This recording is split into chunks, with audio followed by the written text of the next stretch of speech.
Chapter 559. At first, he felt very good and refreshed. After he succeeded in his revenge, his body felt lighter by 2 pounds. About 3 minutes later, he sneezed.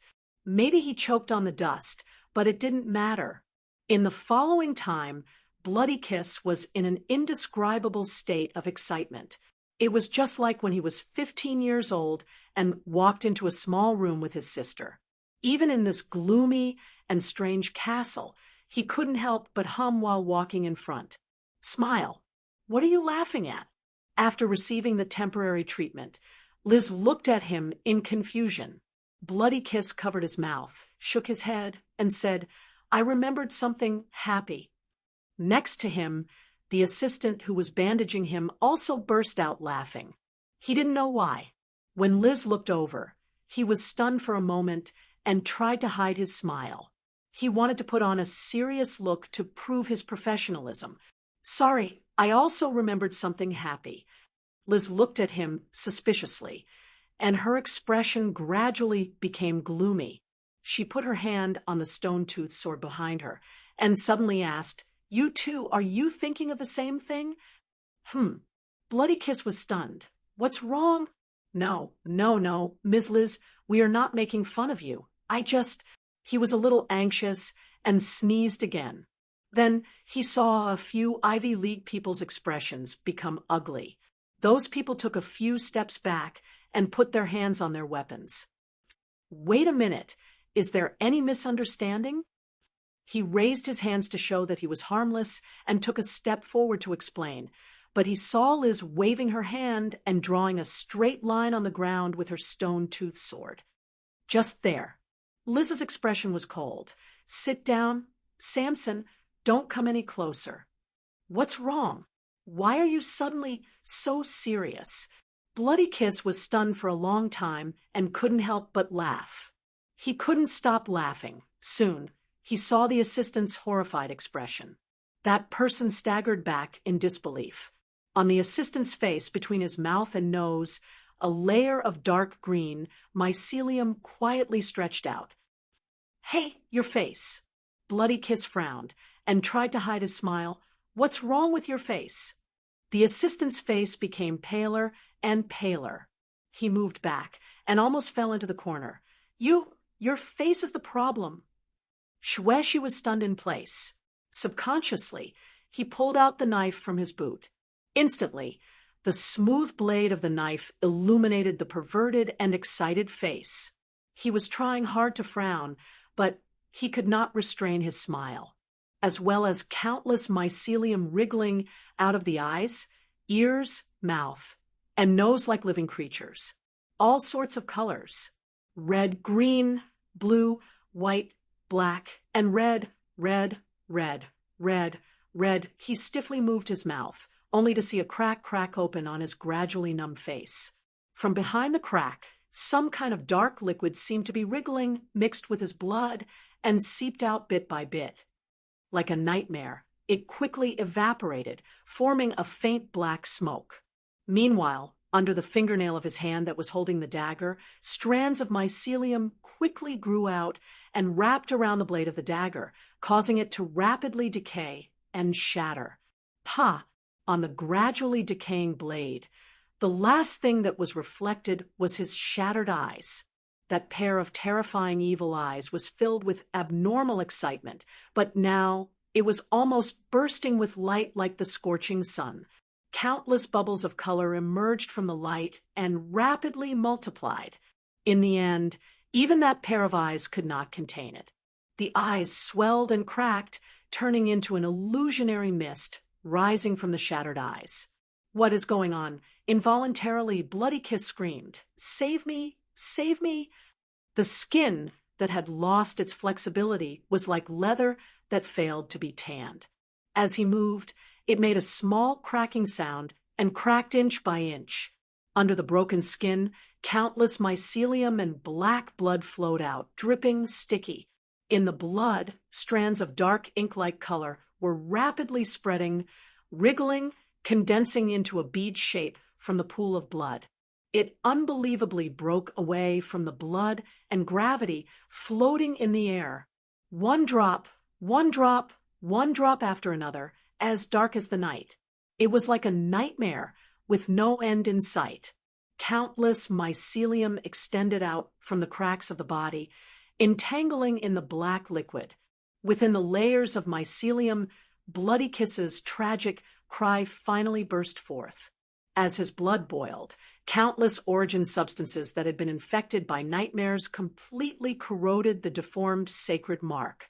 The poison from the decaying dream was rapidly transforming his body, absorbing the hellish sediment that was everywhere. A pale white mist filled with countless bubbles rose from his shattered eyes. It was about to explode. The stone-toothed sword roared. It disappeared in a flash. In the next instant, whether it was the pitch-black nightmare poison, the mycelium, or even Bloody Kiss's body, they were all torn apart by that vicious power. They all fell apart. In the deathly silence, Bloody Kiss's head fell from his neck, landing on the ground and letting out an empty echo.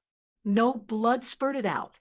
Only countless rotting dreams turned into pitch-black bubbles, rising from his body and quickly dissipating into the air. In the air, illusionary black feathers fell to the ground, disappearing along with the bubbles. He was dead, but it wasn't the stone-toothed sword that killed him. Long before that, his sacred mark had been corroded by the abyssal poison, forming a rotting dream filled with malice and resentment.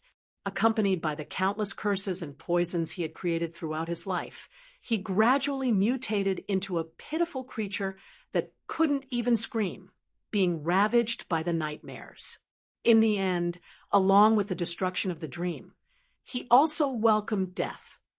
15 minutes later, after inspecting the sleeping assistant in the ice coffin, the scholar from the Ivy League walked in front of Liz. "It's poison." The middle-aged man in the protective suit raised the bottle in his hand. "It's a type of extremely violent curse poison that is extremely stable before it's activated. I'm really curious, what kind of researcher was able to create such an exquisite thing?" "Exquisite?" Liz frowned, lowering her head to examine the crystallized black drop of blood in the bottle. That was something that had been taken from the assistant's body, a poison that had been forcefully preserved in the border relics and was in a dormant state. "Yes, that's right. It's very exquisite." The scholar narrowed his eyes and sighed. "In the simple analysis just now, I found at least 40 characteristics of Hell's toxins. If we had professional equipment, we would definitely be able to find more. But it's more like a kind of source curse that spreads and spreads through the blood, possessing some rather superior qualitative characteristics. Once it's activated, it will begin to rapidly mutate and spread, and it will show different characteristics depending on the host. Rather than calling it an infection, it would be more accurate to call it a pollution. Blood Kiss suffered from this, and by the time he discovered it, it was already too late to save him. There were too many traces of curses and poisons in his body, and for this kind of poison, it was simply the best petri dish. If it was someone else, well, I can't say that there's hope of saving him, but at least he wouldn't have died so miserably. Is our antidote useful? It's useful, but I don't recommend using it because it would be terrible if it evolves resistance. In the absence of a medical environment, it's best to use suppressants to prevent it from entering an acute attack.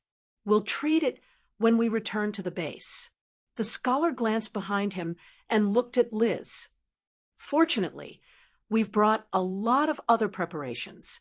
Other than you, Madam Liz, everyone else has to wear a helmet." Liz propped herself up with her stone sword, and her face was as calm as water. "Is there any other bad news? You can tell me all at once." "The drone sent out has lost its signal. Our gut diviner has performed 2 divinations, but there were no results. I'm afraid the internal space here has been completely distorted. A maze."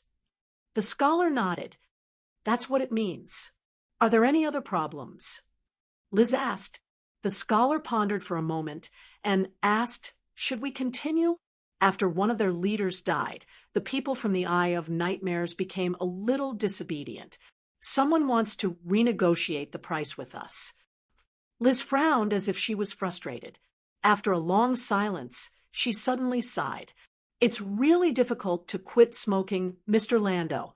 There are always some troublesome problems in this world that you can't solve. Lando raised his eyebrows in understanding. In the silence, Liz lowered her head and stared at the stone sword in her hand. She didn't know why, but she suddenly laughed. Fortunately, there are always solutions to some simple problems. 15 minutes later, they continued forward. After receiving the rest promised by God, no one dared to negotiate the price with the high priest this time. Huaishir saw Chandra again. Just as he was walking in this intricate maze, between a fork filled with dead silence and decadence, he saw a flash of a figure from a certain passageway. His footsteps paused for a moment, and he frowned. It was still a momentary trance. It seemed like an illusion. Did you see anyone? Huaishir turned to look at the guards. The guards looked at each other, shook their heads blankly, and praised piously, "Holy." Well, at least they would shake their heads this time. There was an improvement. Huaishir felt his head go bald, and he rubbed his swollen forehead. I wonder if I'm under too much pressure.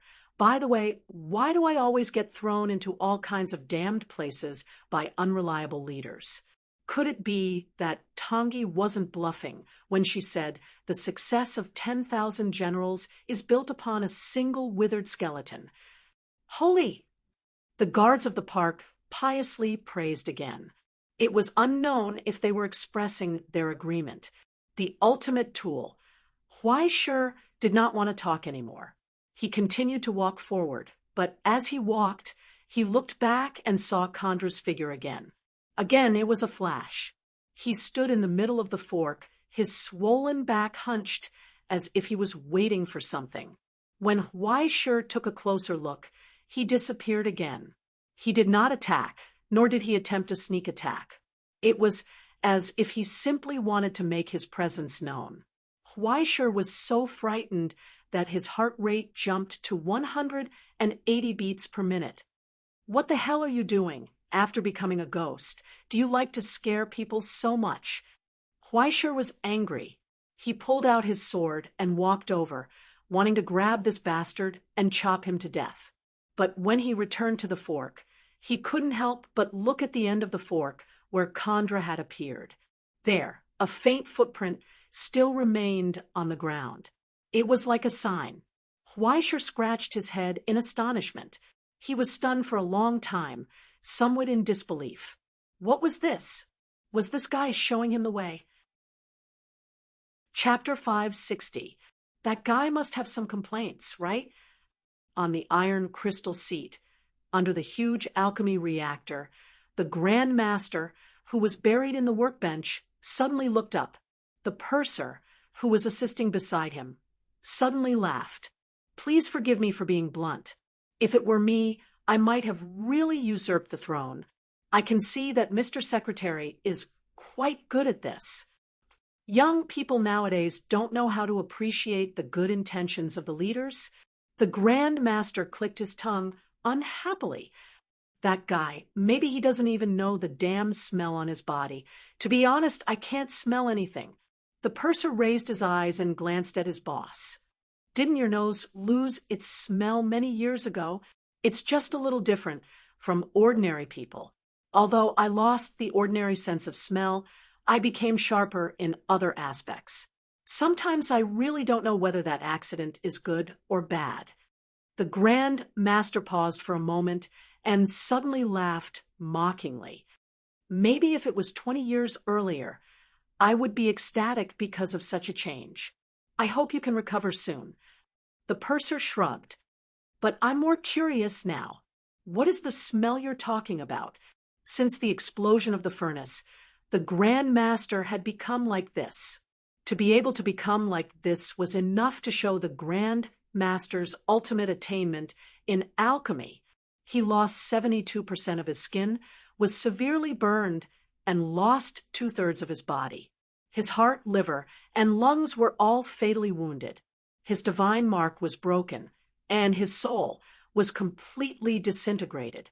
Inside the heavily sealed alchemy workshop, without anyone to rescue him, after 27 hours of self-treatment and struggle, he miraculously returned to the human world. The miraculous alchemist once again forged his own life. The price was that he lost most of his emotions and all of his sense of touch.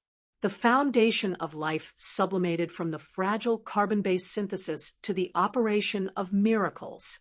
He had become an alchemy furnace, creating miracles from his life all the time. A black box. No, one knew the inner workings of the black box.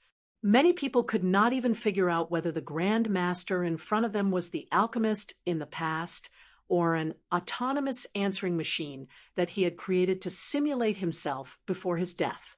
But the purser never doubted it.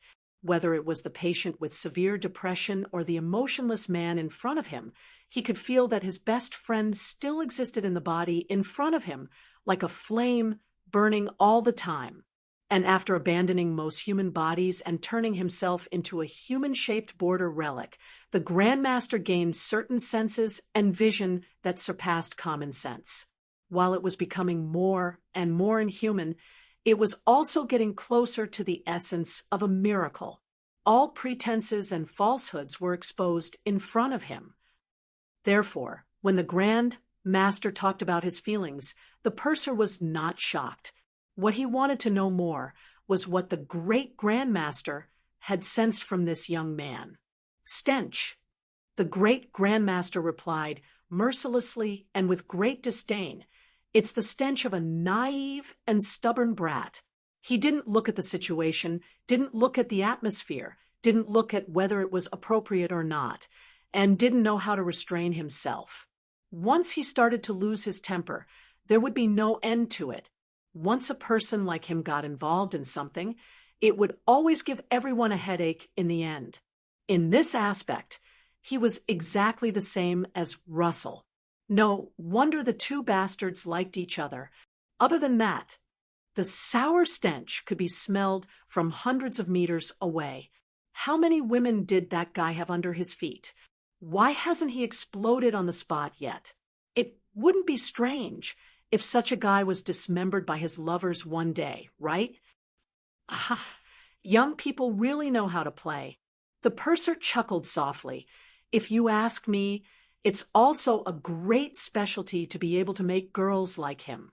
You see, the great Grand Master, you don't have this.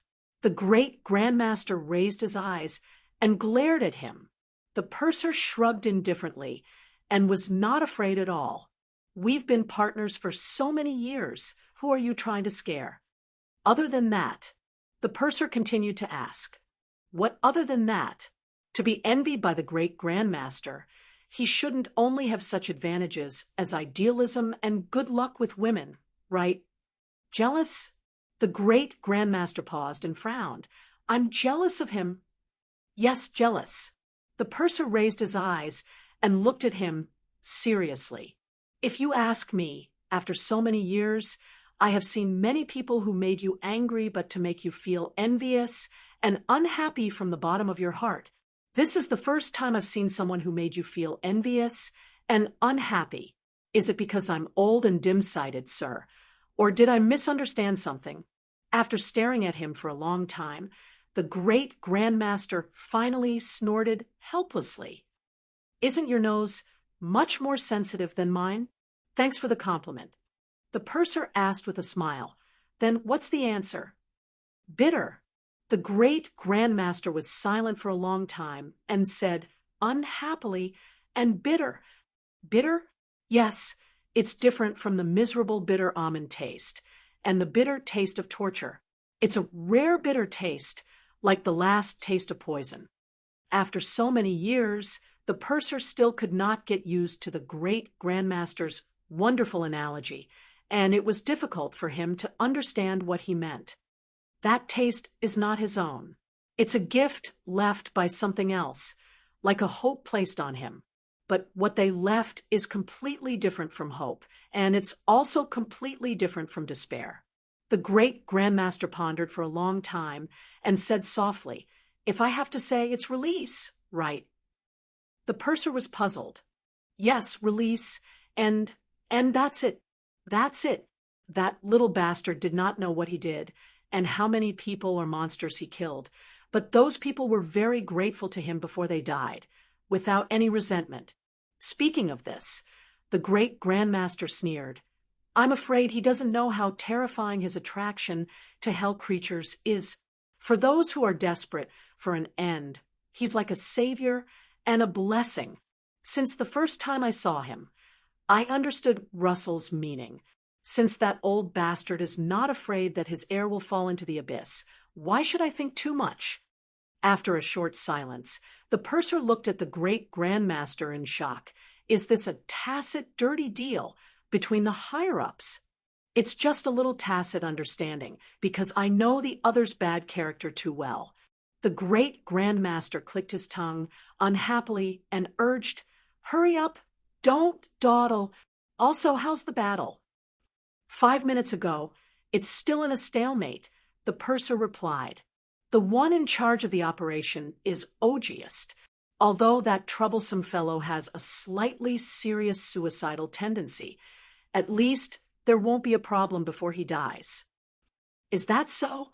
The great Grandmaster smiled viciously. Raising his finger, he picked up the red-hot cauldron beside him and poured all the venom and calamity within it into the cauldron. Then, amidst the dancing flames, the red-hot skull-shaped goblet opened its mouth and let out a soundless roar. It was a success. This was the last thing left after the great Grandmaster killed the metal baby and caused the complete collapse of the subcontrol center. After peeling off all the insignificant foreign objects and things stored above, what was left was the most essential function of the subcontrol center. It was an interface that led to the core. Although I've read the report, it's still a little doubtful. The purser curiously moved closer and sighed. "Will this thing really work?" "You'll know after you try." The great Grandmaster reached out and took out the huge metal skull. It was like the most exquisite wine cup, every detail perfect. As the fire dispersed, the red-hot skull wine cup quickly returned to its original pale appearance, as if it was really made with a human skull. However, in the originally empty cup, drops of scarlet liquid slowly seeped out, emitting a fragrance like a peerless wine. Anyone who knew the inside story could not help but take a few steps back, as if they were facing a great enemy, afraid that a little bit of the liquid would splash on them. The great Grandmaster held the wine cup and pondered for a long time. Suddenly, he showed a disturbing smile. "I remember there's still Weischer's blood sample here. Give it to me. I'll add a little more. Those are all good things." Not long after, a tube of 20 milliliters of blood was sprinkled into the cup, making the wine in the cup boil instantly. But soon, the scarlet liquid that had turned into a pitch-black liquid unbelievably recovered its clarity. It was colorless and transparent, and no fragrance floated out from it. Only countless dreamlike bubbles kept rising from it, touching the air and breaking silently. The dream in it disappeared without a trace. It seemed to be some kind of carbonated drink that was similar to happy water and could also make people happy. Send a signal to Auguste. The great Grandmaster held the wine cup and suddenly said, "Tell him that a storm is coming." The purser turned and left in a hurry. Soon, he came back again and nodded solemnly to the great Grandmaster. "There's only day and night. Isn't it lonely?" In the dead silence, the great Grandmaster raised the wine cup, as if toasting to an invisible thing, and smiled coldly. "Let's add something here." He flipped his wrist. All the liquid in the cup was poured out. Almost endless sweet wine emerged from the cup, fell down with the great Grandmaster's action, and disappeared in the air inconceivably. No place could be seen anymore. Instead, there were vibrations and roars coming from outside the iron crystal. That was the sky. At this moment, under the dim light of dusk, clouds suddenly appeared out of nowhere, shrouding this land that had been dry for thousands of years. Thunder rumbled, playing the heavenly drum. A hurricane began to sweep through the air, and then a gloomy chill shrouded everyone's heart with the rapid growth of the clouds. The great Grandmaster pressed the remote control of hell. The storm came as expected. It was the last day of the month, and I finally finished writing. I began to read the event posts, trying to announce the results and rewards after dinner. Chapter 561, accompanied by a loud roar. The earth shook and dust flew up. Bah! Under the disgusting yellow sunset, Augustine hid behind the bunker, bent down, and spat out the dust in his mouth. He looked up at his companion, who was carrying a huge communication device. "Is it not done yet?" Amidst the roar, the scholar in charge of communication lay on the ground and put his ear to the speaker. After a long time, he looked up and shouted, "The purser said it's almost done." "Almost done?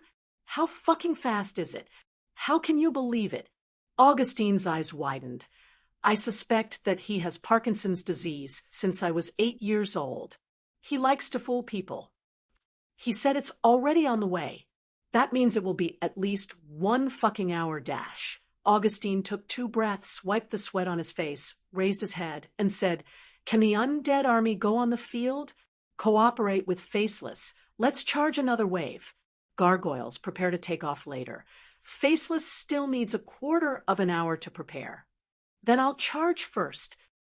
The elder raised his hand, and the Nagas resting behind the bunker quietly pulled out their scimitars and climbed on the huge war lizards. Some of them were still bandaged, and some even had their eyes and arms broken, as if they couldn't feel the pain. Under the command of the elder, the Nagas' army operated like machines. After the temporary fortifications were set up, the killing intent had already spread out. When the firepower from the colonel's army paused for a moment, Augustine had already seized the opportunity.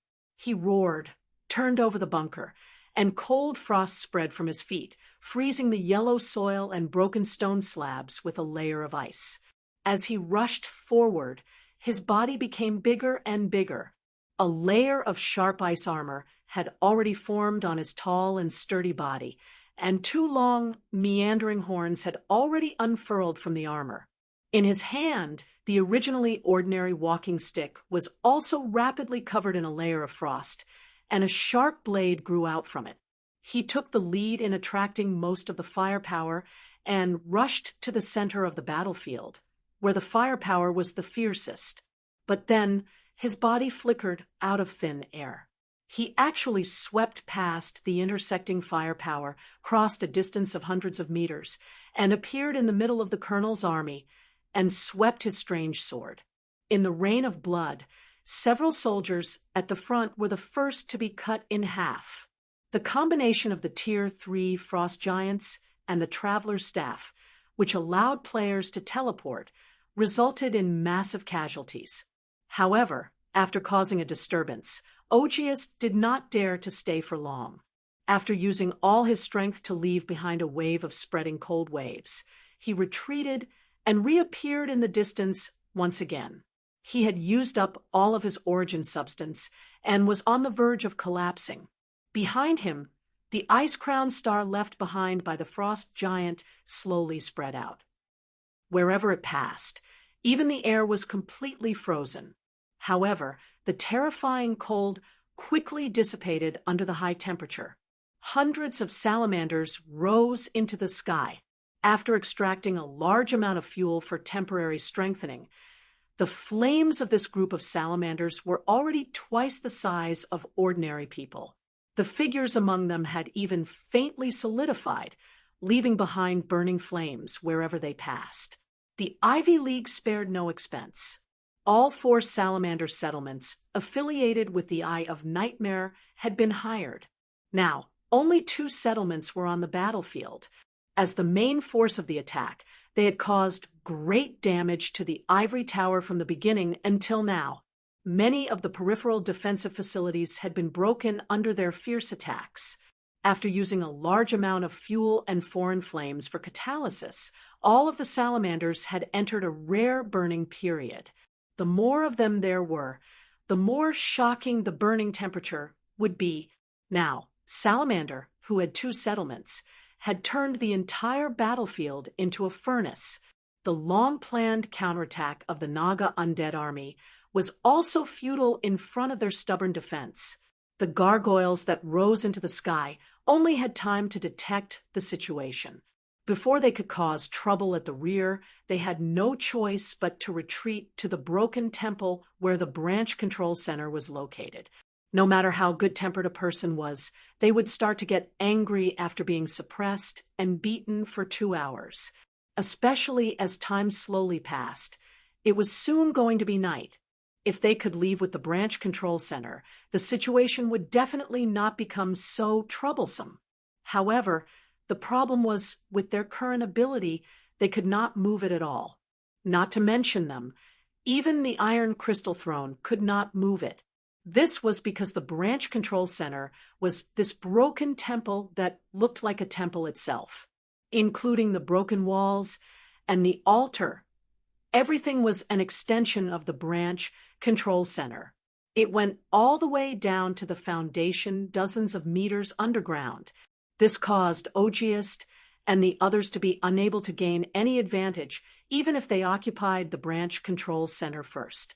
Instead, they were in a passive position, spitting out the meat that they had already eaten. That would be too aggrieving. Ogiest leaned against the shelter at the door and raised his hand, allowing the others to bandage him. Hurry, the Iron Crystal Throne. Is it not done yet? Although he knew in his heart that even if they were already preparing, it would not be done so quickly, he had to make sure that the old bastard would not stand him up. He had delayed for long enough. He only hoped that the other party would not notice the abnormal reaction of the ivory tower. Something doesn't feel right. In the temporary fortress, the colonel put down the binoculars in his hand and frowned. The ivory tower's reaction is too slow. It's too simple. Is this not good? Old man Pandalong asked. I can't see anything. Is there something wrong? No, it's just weird. It's too passive. The colonel frowned and looked at the image on the monitor screen. His expression became more and more serious. Although I don't know what they are doing, I think they might be stalling for time. Are you confident? It's hard to say. The colonel shook his head. It's just a guess. Then let's end it quickly. Pan DeLong made the decision first. Since the other party is passive, then we don't have to wait until nightfall. Take it down now to avoid any more problems. After a moment of silence, the old man who knew nothing about war made a decision. Didn't the number 7 fusion beast was sent to the front line? Let's use that one. The colonel was stunned. Are you sure? That thing is not done yet, right? We have to try. Pandalong said, if we always have scruples, we won't be able to show our skills. Besides, even if we don't use it, won't the ivory tower be on guard against us? I'll take all the responsibility. You just have to give it a try. The colonel looked deeply at his partner and superior for many years. He nodded and left without saying anything. Not long after, the observers saw that behind the Ivy League's defensive position, the huge airship once again rose into the air, sticking close to the ground. But then, under everyone's dumbfounded gaze, the huge airbag above the airship that was as big as a building slowly opened. It revealed countless concentric circles that were nested together in a frame.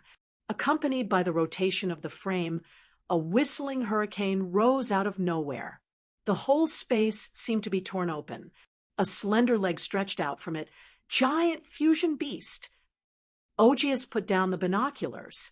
His face was pale. Our dome giant is still nowhere to be seen.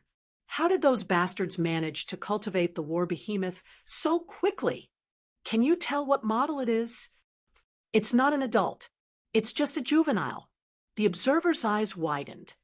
It's a heavy annihilator type.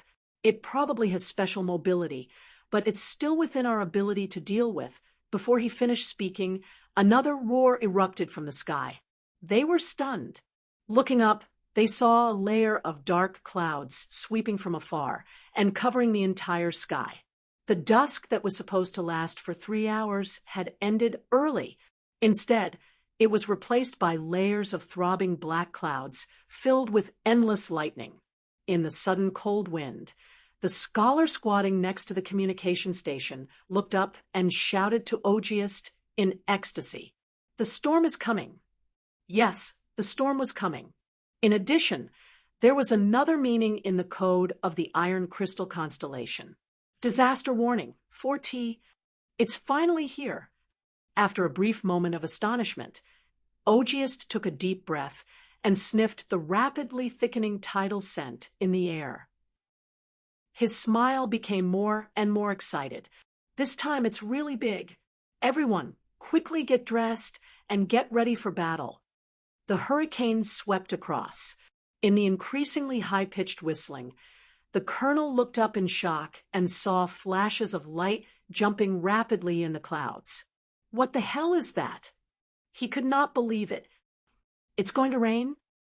After a brief silence, Pan DeLong's sigh came from the communication station. "Colonel, we may have to prepare to retreat. Everyone, pull back the line and be alert for the enemy's counterattack." Under the mask, the old man raised his eyes and stared at the dark clouds in the sky that were filled with malevolence. His heart was filled with a deep regret. He was still too cautious. As a result, he did not even have the chance to play his trump card. Even if he had not figured out what it was, he still knew that its existence could not be separated from the ivory tower. Stop the wind tunnel teleportation. He gave the wisest order. At that moment, accompanied by the explosion in the sky, a thick rainstorm poured down, sprinkling evenly on every corner of the village of Dusk. The color was scarlet.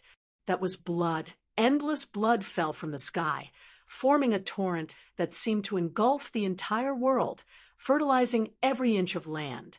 What was even more suffocating was the ferocious intent that was enshrouded in every drop of rain. That kind of almost endless malice engulfed every figure who dared to trudge through the rain. Under the wheels, the grass seeds that fell into the soil began to grow rapidly under the watering of the rain. They sprouted and unbelievably bloomed and bore fruit. Then they spread the seeds and multiplied rapidly. In the blink of an eye, clumps of green and green grew in the barren hell. Flowers bloomed in the midst of the barren hell. It was a beautiful sight. However, in this beautiful scene that was as precious as an oasis, there were screams that rose and fell one after another. Unlike Salamander, who naturally did not like rain and would hide in the fortifications the moment it rained, there were still a large number of hell tribes who were close to the water vapor. But now, in this blood rain that was like a gift, all the creatures who dared to expose themselves to the rain welcomed a tragic ravage.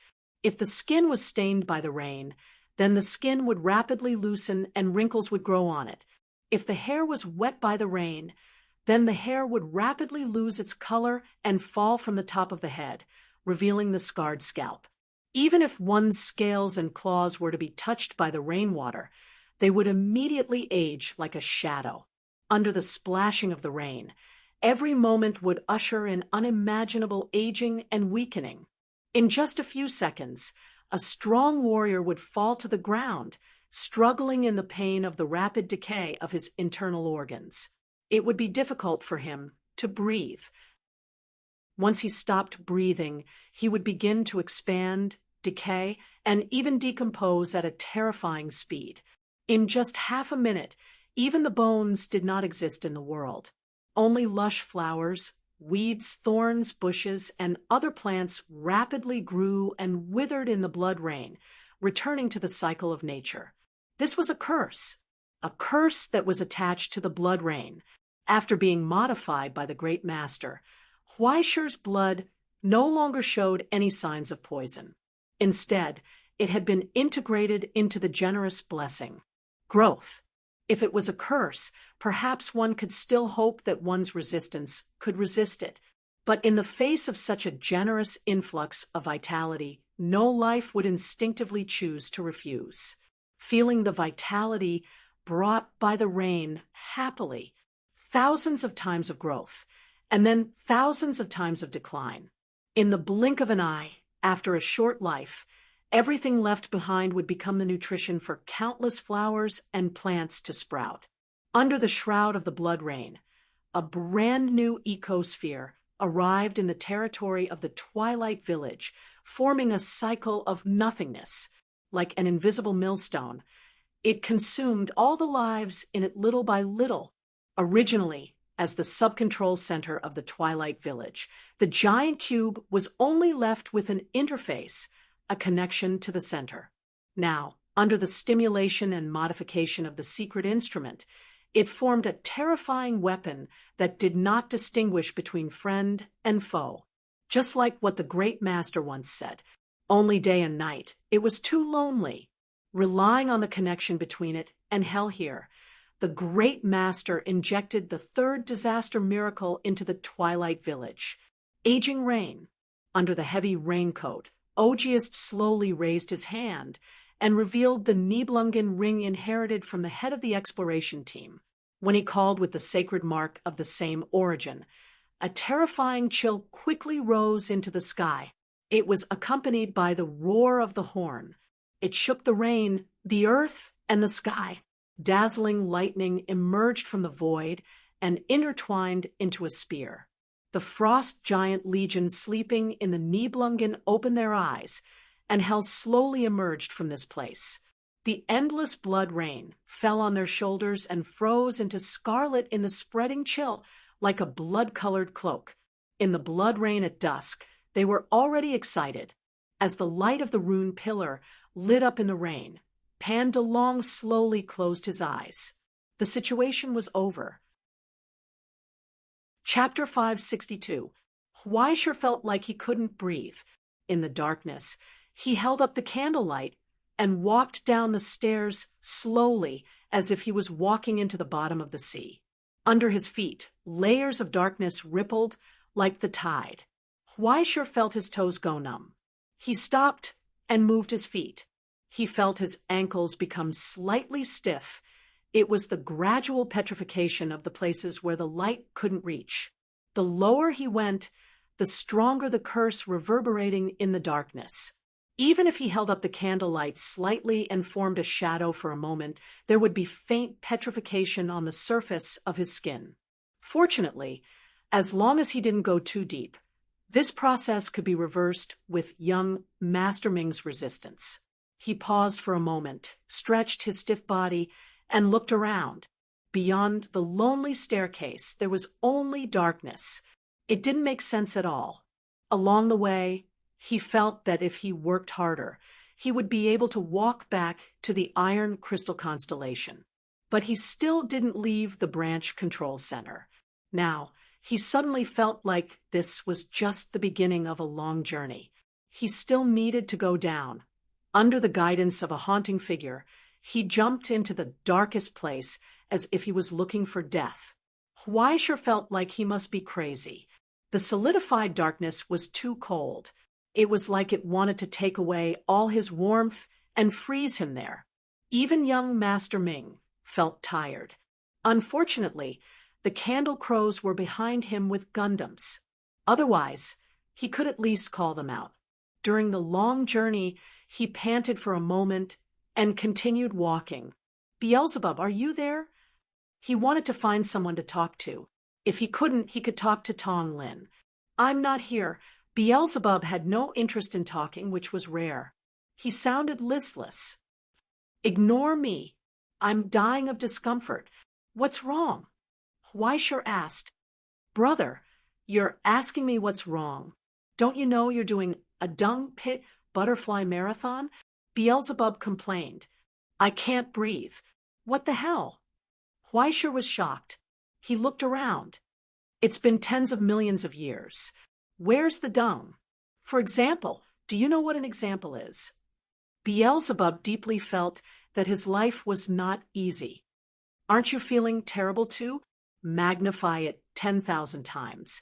And that's what I feel. It can't be right. I feel like a dozen cabinets are hitting my toes every second. What do you think? If the three wise men system was still around, I would have lodged a complaint against you for abusing the elephant spirit. Beelzebub said, unhappily, before I became a pistol, I was at least Osiris's radar system. Even if the detection range has been greatly reduced, I can't stand this. You just feel a little uncomfortable. I'm about to suffocate to death. What exactly did you feel? I don't know how to tell you. Let me give you an analogy. It's like you're walking alone at night. As you walk, you suddenly realize that it's actually very lively at night. There are 100,000 people standing in hell quietly watching you, secretly preparing pots, pans, and other ingredients to come to you. It's the kind of thing where they're going to post a mukbang. To be honest, if I had a mouth, I would have spat it out a long time ago. Can you let me shoot twice? I'll be fine after 2 shots. You're not allowed to be fine. Suck it back. Huaisha coldly stuffed the pistol back into the holster. After Beelzebub's interruption, he finally felt much better. But in reality, he could feel it himself even without Beelzebub's reminder. The torrential pain and madness permeating the air. They rose and fell with the darkness, like sand in the tide. Even if he casually rubbed them, he could pinch a handful of ashes. Occasionally, when he passed by broken fences and unknown machines, he would reach out and touch them. He could feel the resentment and anger left in the steel. The combination of the source of despair and the precipitation of hell was too precise. It completely turned into an unbearable existence. It was as if he was walking among the tombstones. Everyone's screams and wails could be heard from the tombstones, recording everyone's appearance as they slowly sank into death. Fortunately, the journey in the deepest part of the darkness did not last long, because the path had come to an end. He saw Chandra's hunched back again. He stood in front of the door that was full of cracks and scratches, like a ghost that had nowhere to go. When he slowly turned his head, his swollen face finally peeled off from his face, revealing countless spinning gears and tiny machines below. Like a beast hollowed out by worms, the tiny parts wriggled like living creatures. They slowly poked out from inside, and then shrank back. His lips opened and closed soundlessly. He seemed to have said something. However, it suddenly disappeared, leaving no trace behind. Huaisha raised his hand behind him. The park guards gripped their weapons tightly, waiting for him. They moved forward bit by bit with him. They approached the door that had been sealed for countless years. It was like a piece of steel forged from countless bones. The veins on the door were intertwined with each other like limbs, forming a complicated lock that tightly sewed the entire door. But at that moment, the door made a sharp, ear-piercing sound. The dust fell, and the ancient words hidden behind the dust were revealed in front of him. He didn't know how much hatred and despair it contained to be able to hold an axe and leave such deep engravings and marks. Just looking at that line of words, there seemed to be countless sorrowful cries suddenly playing, like a tide. Huaisha's vision turned black, and he staggered back. But the illusion quickly disappeared. It turned into a beast licking its wounds, roaring and murmuring in pain. When the sun disappears, we will produce the sun. Those ancient words whispered in his ear, if the night leaves us, then we will create the arrival of the night. We will eventually take back everything we have lost, even if we lose everything for this. With deep pain and anger, those words seemed to be engraved in his mind, making Huaisha dizzy. just when he was having difficulty breathing, in front of him, the huge door slowly opened.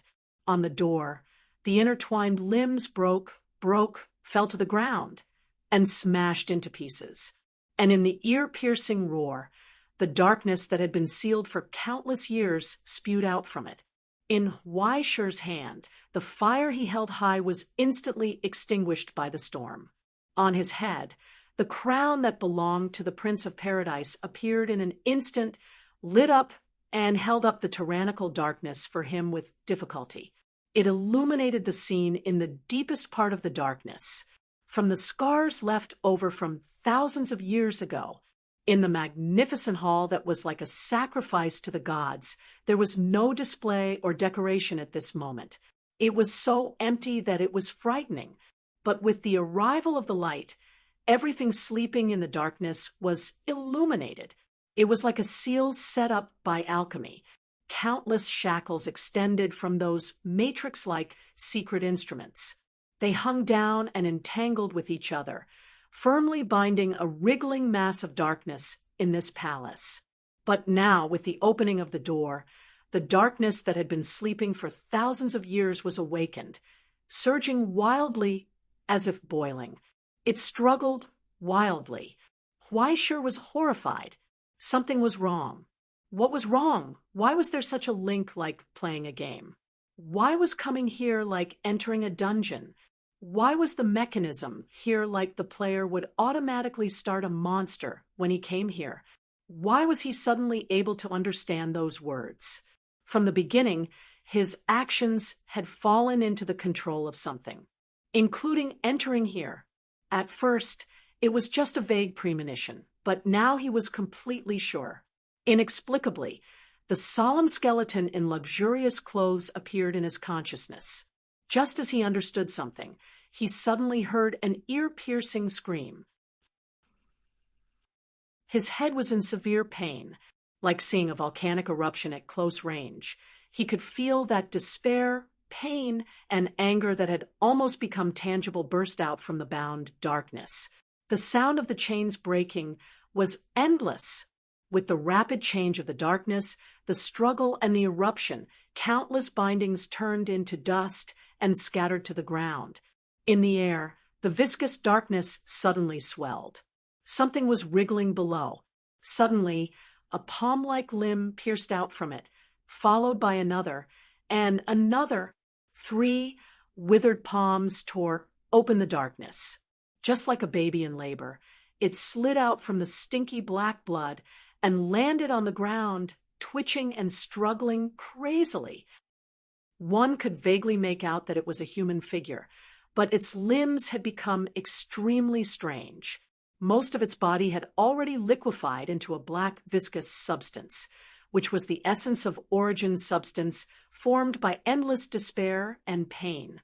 One could faintly see broken bones within. When the liquid of pain and despair dripped down from the broken body, it revealed the clothes that seemed to be cast from steel. The robe that once seemed elegant and beautiful was now incomplete, becoming some kind of wreckage like fragments. Clearly, his entire body had been deformed beyond recognition, but in his arms, he was holding a strange-looking yet gorgeous lantern, as if it was a treasure. Even after such a long period of time, it still looked brand new, without the slightest trace of damage or deterioration. It was more precious than its own life. Right now, under the wriggling darkness, the deformed skeleton bathed in the black rain. It slowly raised the wind lantern in its hand high up. Within the wind lantern, a pale flame once again lit up. It illuminated the broken face. The pitch-black liquid that flowed out of the eye sockets was like mottled tears of blood. In that instant, Weishur finally saw the branch control center. A living branch control center was right in front of him. Sorry for the long wait. Recently, Kavenka has been too fierce. I've decided to recommend a friend's book as a sacrifice.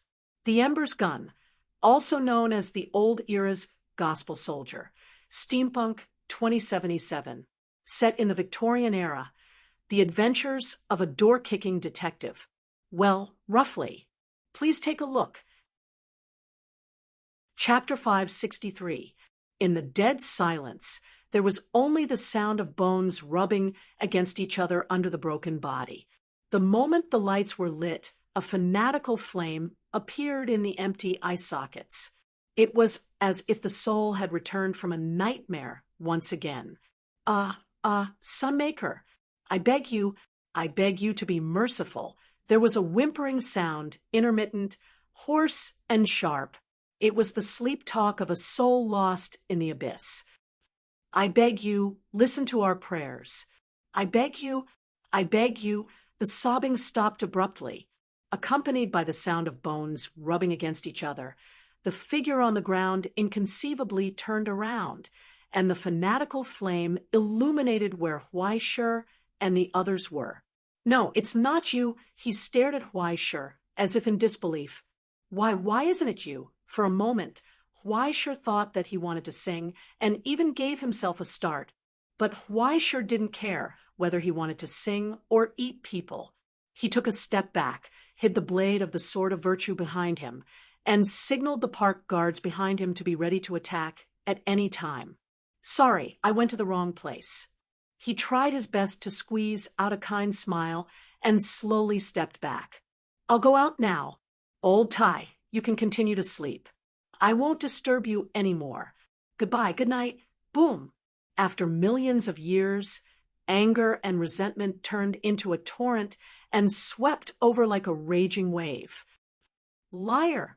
The sharp voice burst out again, turning into a thunderous roar. Liar! Above his head, the wriggling darkness suddenly began to twitch like boiling asphalt, rapidly expanding. Countless metal flashes and fragments shook out from within, falling to the ground with a mournful sound.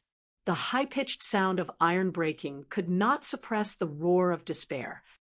You promised. You clearly promised us. What the hell did I promise you?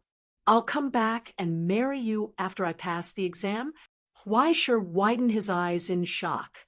He didn't know whether it was because he owed money to this big brother from hell tens of millions of years ago, or because he had promised to take his unmarried daughter.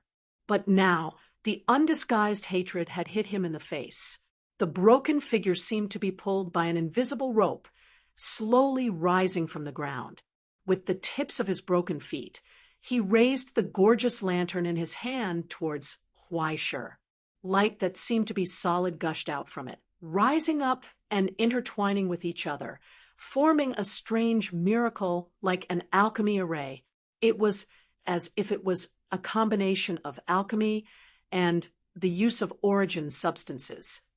It was as if Huaishur began to doubt his eyes. That guy in front of him was creating a miraculous medium right in the middle of the complex structure formed by the interweaving of countless rays of light above his head. He was casting of the mark accompanied by the interweaving of countless rays of light. A hoarse and crazy chant could be faintly heard. There were too many noises and strange noises mixed within, but among them there was a title repeatedly. The Changer, the Creator, the Changer, Lord of the 13 Hours, myriad changers, the Creator of all living things on earth, the Supreme Changer. When an exceptionally familiar crown slowly grew out of his skull in the shroud of light, Huaishur's eyes almost popped out of their sockets. It was clearly the same model he had seen on the skull. Even if the details were different, the style was exactly the same. That kind of special crown would never be forgotten after seeing it once. An indescribable conjecture emerged in Huaishur's mind. Wait, could it be that this thing is the changer mentioned in the alchemy? In the moment of shock, there was a dull roar like boiling from the darkness above the wreckage. Then, from the squirming asphalt-like darkness, a familiar face slowly emerged. Along with the friction of steel, a ferocious face was forged from the darkness. Countless sharp blades squirmed, and a slender body emerged from hell again. It was the steel centipede that Huaisher had seen before. Although its body had shrunk quite a bit, its agility had become terrifyingly shocking. In the blink of an eye, its huge body, which was several hundred meters long, had already drilled out of that squirming pitch-black mass and coiled around myriad transformations. It was incomparably intimate, as if it had seen its master. Okay, the case is solved. Realization dawned on Huaisher. You were the one who created those monsters. Without further instructions, the park guards behind Huaisher raised the shotguns in their hands in unison and pulled the trigger at the monster in front of them. Strike first and gain the upper hand. Otherwise, even the underlings were called out. Huaisher didn't think that he intended to introduce his pets to the guests who came from afar. Besides, he had seen more than one steel monster, the centipede. The hot metal rain spurted out in an instant, interrupting the high-pitched and strange alchemy. Then, the blade in Huaisher's hand dissipated and turned into a heavy axe. He bent down, lowered his body, and took a step forward.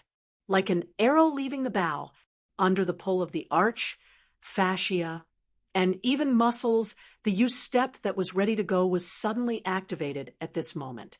His figure shot out like lightning and rushed towards the changer that was surrounded by the giant centipede. Behind him, the 6 guards took the lead to throw away the shotguns in their hands, pulled out their heavy weapons, and rushed up. Holy! The giant ratmen, shrouded in steel armor, roared. Their iron boots trampled on the ground, and the friction between the armor pages produced blazing sparks. They swung the huge chain blades and axes that ordinary people couldn't use and charged towards the angry steel centipede. Huaisher was faster than them. W-step acceleration. At the moment of jumping up, Huaisher's speed increased again. Ignoring the faint pain in the soles of his feet, he had already brushed past the centipede's sharp blade feet, flew past the giant centipede's mouth, and descended from the sky. The angry axe in his hand rose with red flames. He aimed at the head of the changer. Jump! The changer did not move, as if it did not hear anything. The light of the wind lantern in his hand changed, and the asphalt-like dark matter above his head squirmed again. The moth that controlled the thundercloud revealed a scale claw from it, but it was unable to completely break free from the shackles of the asphalt. It seemed to have a difficult birth, and was no longer as powerful as it was in its heyday. It could only extend its huge scale wings at the critical moment and block the axe blade. At the moment of collision, an ear-piercing sound burst out. "Big brother, sister-in-law, Happy New Year!" Huaisher roared. "Triple drummer, thunderbolt!" A huge force erupted for the second time, and the burning axe blade tore a gap between the steel wings like a hot knife through butter. Then, when Huaisher was about to attack again, he saw that behind the countless gaps in the scales, the changer had already turned around and looked at him, with eyes burning with gloomy flames. He raised the wind lantern in his hand.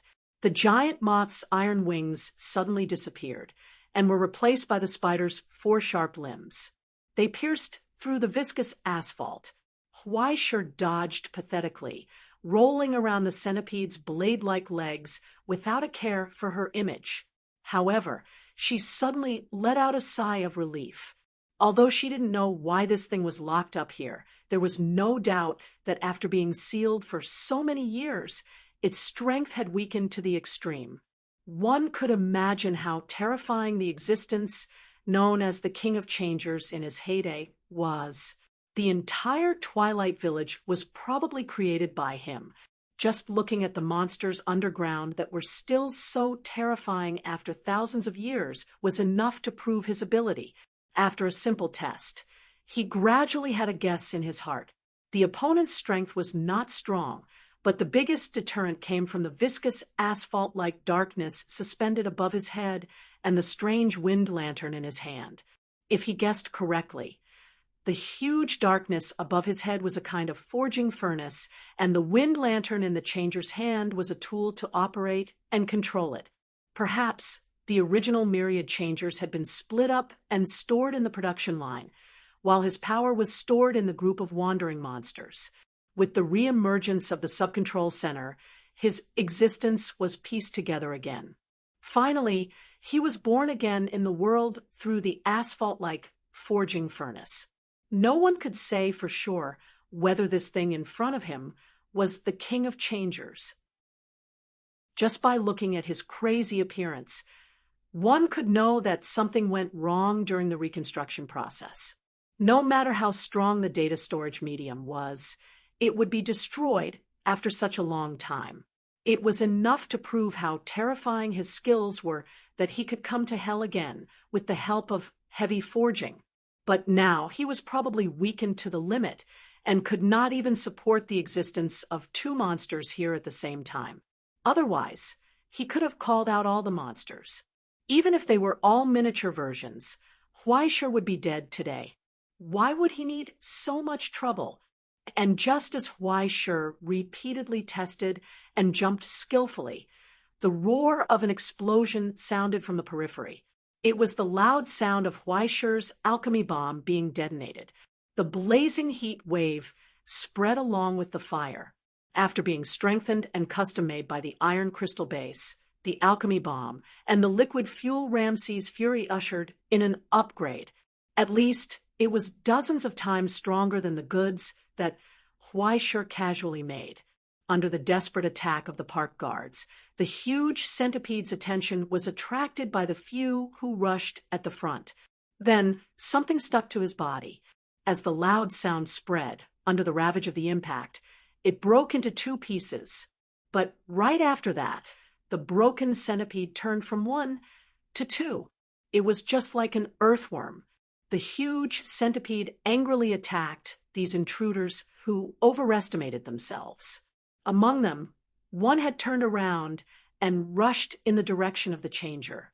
The scarlet compound eyes locked onto Huaishur's location. "Grandmaster, I have a question."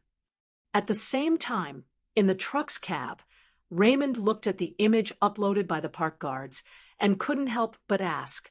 Beside him, the projection of the Grand Master crossed his arms and looked at the data on the instrument. He said casually, "Go ahead. Why do I just look here?" Chapter 564. Why am I just watching from here? Redmond scratched his head, unable to figure it out. "What? Do you want to drink some soda and watch while lying down?" The Grand Master glanced at him expressionlessly. "It's work time. Don't be too outrageous." "No, it's not about how I watch. But it's not good to just stand there." "Am I really a traitor?" the Grand Master asked without raising his head. "Aren't you?" Raymond's expression suddenly became awkward. "Grand Master, I've only jumped ship once in my life. Don't escalate to the level of personal attacks, okay? I've reflected on myself. Although the direction of my reflection isn't quite right, at least I have principles, okay? Your principles have nothing to do with me. I can see your work at a glance." The Grand Master's meaning was very simple. Just do your own thing and don't think about other things. Raymond shook his head and sighed, looking at the sorry figure in the surveillance video. Can he handle it? Look at you as if he can handle it. The Grand Master was very puzzled about where his confidence came from. Raymond was stunned. Isn't that just sending him to his death? There's probably a 1% chance that he can handle it, right? The Grand Master shrugged. I'm not familiar with Russell's people, but since he's a student, I cut him in half according to Russell's work standards. I just hope he didn't pick this secretary just to make up the numbers. Then what if he really dies? If he can't handle it, then run. Otherwise, why would I call you? The Grand Master looked at him as if he was an idiot and commanded from a distance, "Don't just stand there. Set up the data collection equipment. This is an important record." Another dashboard rose. Dozens of huge scanning devices appeared on the back of the truck, recording every detail and data in detail and transmitting it to the iron crystal. It was a completely different way of fighting from the Ascendants. It was a lost skill created by an unknown path that the present realm had never stepped on before. It was a realm different from common sense and imagination, and also the essence left behind in this once prosperous hell. According to the decipherment of the Iron Crystal constellation, the person who grasped this power was called the Forger. Instead of binding the calamity miracles and assimilating them into one's own body, it was forging something similar to alchemy, granting the power of the abyss to matter, thus avoiding the mutation of one's body to the greatest extent. The Twilight Village that was left behind was the final creation left behind by all the casters. Although it's not as versatile as a sublimata, it's much stronger on the path of creation. The direction of strengthening was not exploration, but defense and construction. If that's the case, the threshold would definitely be higher than that of a pure alchemist or scholar. Furthermore, one would need to possess a physique similar to that of a sublimator. No, now that I think about it, it would be to create a physique similar to that of a sublimator to resist the corrosion of the abyss. So that's how it is. The Grandmaster narrowed his eyes. Only those who can transform their physique into something similar to a ascended one can truly become a forger. Compared to convenience, the high mortality rate is not a problem. What a pity such a skill was lost just like that. Raymond finally crawled back from outside. It felt like repairing an old-fashioned television, constantly adjusting the position of the antenna to ensure that the signal was transmitted smoothly. Hearing the Grandmaster's words, he became curious. With such a skill, the developed civilization and the power to transform the world are still not enough to resist the depth brought by hell. Who says it's not enough? The Grandmaster sneered. Didn't those guys who overestimate themselves succeed? Huh. Raymond was at a loss, and then he seemed to understand something. He could not help but suck in a breath of cold air. You mean the current Twilight Village was created by them? Yes, all of this is the monument formed by their success in resisting hell. The Grandmaster said indifferently, full of arrogance, after abandoning the original good ending, they crawled out of their own grave and jumped into another hell. The former Twilight Village was undoubtedly such a place. Otherwise, it would not have fallen into the hands of the Purgatory Workshop masters and could not be freed. The hell you see now is the result of this arrogance. The sharp roar burst forth again. The ever-changing one seemed to be even crazier, waving the lantern in its hand. In an instant, the huge spider fell apart and turned into iron shavings. Then, the asphalt-like furnace above his head boiled again. Just as Weisher was about to seize this opportunity and attack crazily, he saw endless iron light flying out. It was a scene as bright as the stars. But in the light, huge locusts flapped their wings one after another. Just like a storm, countless flying insects as thick as arms flapped their wings, crisscrossing in the air like lightning. When they fell from the sky, they roared like cannonballs. In the loud noise, the ground under Weischer's feet kept shattering. The heavy locusts smashed into the ground like cannonballs. Soon, they climbed up, shook their wings, and rose into the sky again with the sound of gears spinning. Under the continuous bombardment, Weischer could not breathe at all. He pulled out Beelzebub and fired continuously, but he was either blocked by the swarm of insects or deflected by the wings that extended from the furnace. Even though he hesitated several times, he did not activate the trial mode in the end. There were only 3 bullets left. After experiencing the mistake with Liz, Weischer really did not dare to waste such a precious opportunity. He had to be sure that he would be able to create the corresponding value. Now, As the lantern was raised again, the iron light all over the sky fell toward Huaishur. The heavy shield quickly assembled in front of Huaishur's eyes. Then there were continuous loud noises. Soon, even the alloy shield began to distort. From the beginning until now, the park guards had lost 5 people. Less than half of them were left. The crisis of death kept appearing. Huaishur gritted his teeth, pulled out the burning flag, and stabbed it into the ground. He did not summon the crows, but in an instant, rolling darkness spread out. The bone burial sanctuary instantly descended. It disturbed all senses. In the darkness, Huaishur took a deep breath and suddenly separated all the afterimages. The overwhelming afterimages galloped chaotically in the hall, attracting most of the firepower. Huaishur's body had suddenly disappeared from the spot. He flashed 3 times in a row. He had almost used up most of his origin form. In the sudden ringing in the ears, Huaishur's figure had broken through the long barrier and suddenly appeared in front of the ever-changing. The hammer of pain, ready to strike, smashed down. The flaming hammer roared and rumbled. The eyes on the wolf's head burned blood red.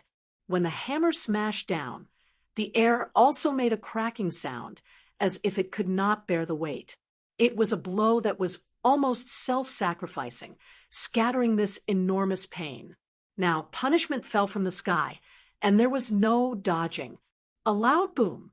The ever-changing's body collapsed instantly. It exploded on the spot. Countless viscous liquids, like asphalt, shot out in all directions. Then, the fragments fell to the ground like rain. Only the lantern fell into the viscous black liquid, like blood. The fire gradually dimmed, but there was a choked voice from the wreckage. "Sunmaker, please answer me." The hoarse voice asked, "This kind of tribulation, when will it end?" No one responded. A high-pitched hiss burst out from the asphalt furnace. The squirming thing rapidly expanded, but then it let out a roar that was thousands of times louder than before. Countless viscous substances poured out of the broken furnace. It was like a rainstorm. The black torrent poured over the broken wind lantern, causing the burning flames to spread rapidly and ignite the darkness. The broken bones wriggled in the black blood, and then the viscous black blood all over the ground also rippled. A pair of ferocious wings rose from it, followed by a bird-like silhouette, but the silhouette was constantly collapsing and reforming. As more and more shapes emerged from it, it looked like a giant wolf. Finally, when the countless wriggling limbs pieced together, it formed a ferocious giant with a huge crown on its head. It was as if the king of the world had descended here, so majestic that no one dared to look directly at it. But the solemn giant only had a broken upper body. The lower body was empty, and only countless deformed organs and broken parts fell from it. As the giant swung its arm, it dragged in the black blood pool. Once again, it let out a hoarse roar that was difficult to be heard by the human ear. The crazed and bizarre giant raised its hand and slammed it down on Huaishur.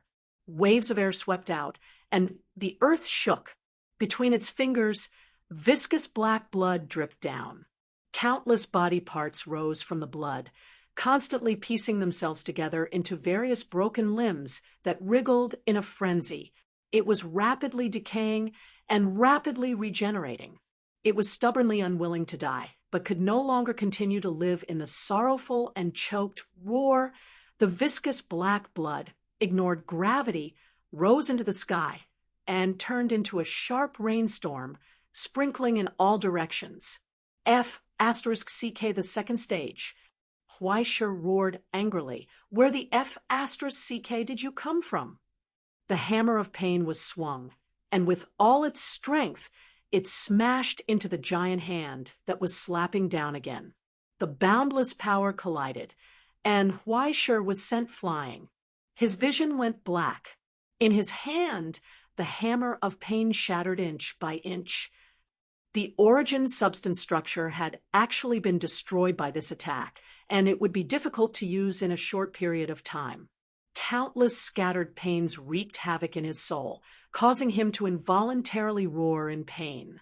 The palm also started to twitch as it was struck by the pain transmitted from the hammer.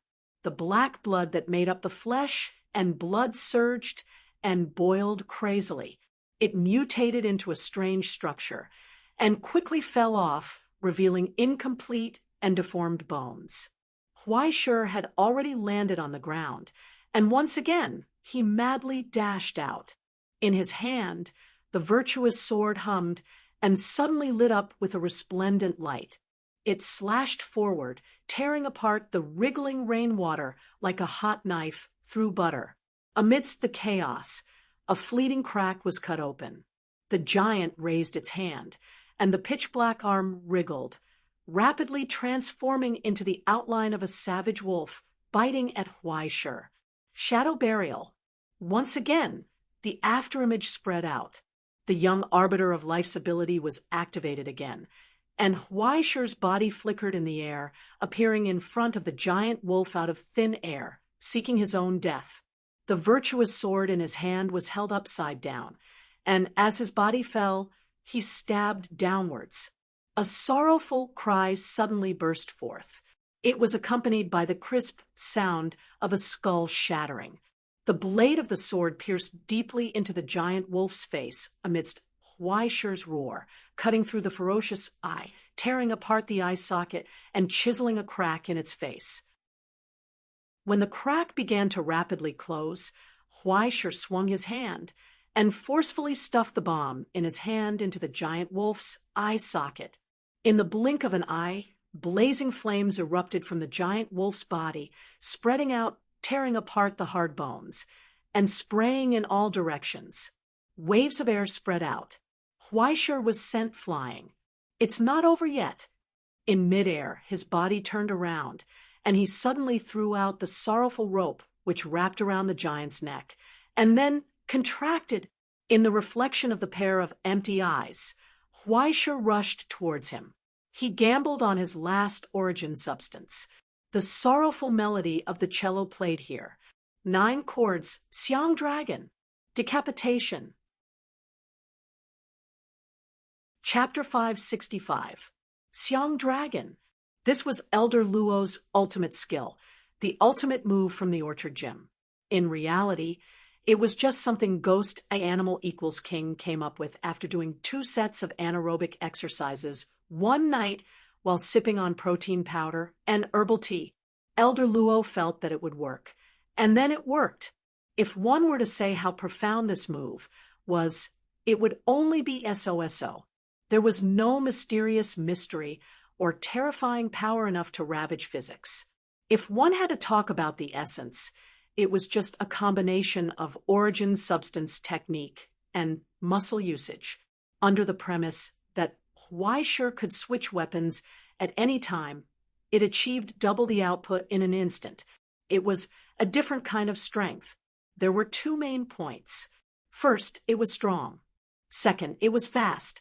In an extremely short instant that ordinary people and even sublimators could not react in time, he used all weapons to carry out a round of explosive output, relying on the special characteristics of the weapons to quickly and violently destroy. In addition to the impact of the material, there was also the wild waves of origin substance. It could not be compared to senior sister Luo Xian's unimaginable skills. This was a skill that truly belonged to Huaishur, and only Huaishur could display 1,000% of its destructive power. Apart from Huaishur's confinement hand, no one else in the entire realm could perfectly control so many S-class border relics at the same time. Those weapons that were born from his soul were purely physical objects formed by the qualitative change of origin substance. Each one of them was a dangerous object born violent, arrogant, and ruthless. Apart from Huaishur, who was the source, no one else could gain their recognition, and no one else could display the ferocious power hidden under the steel.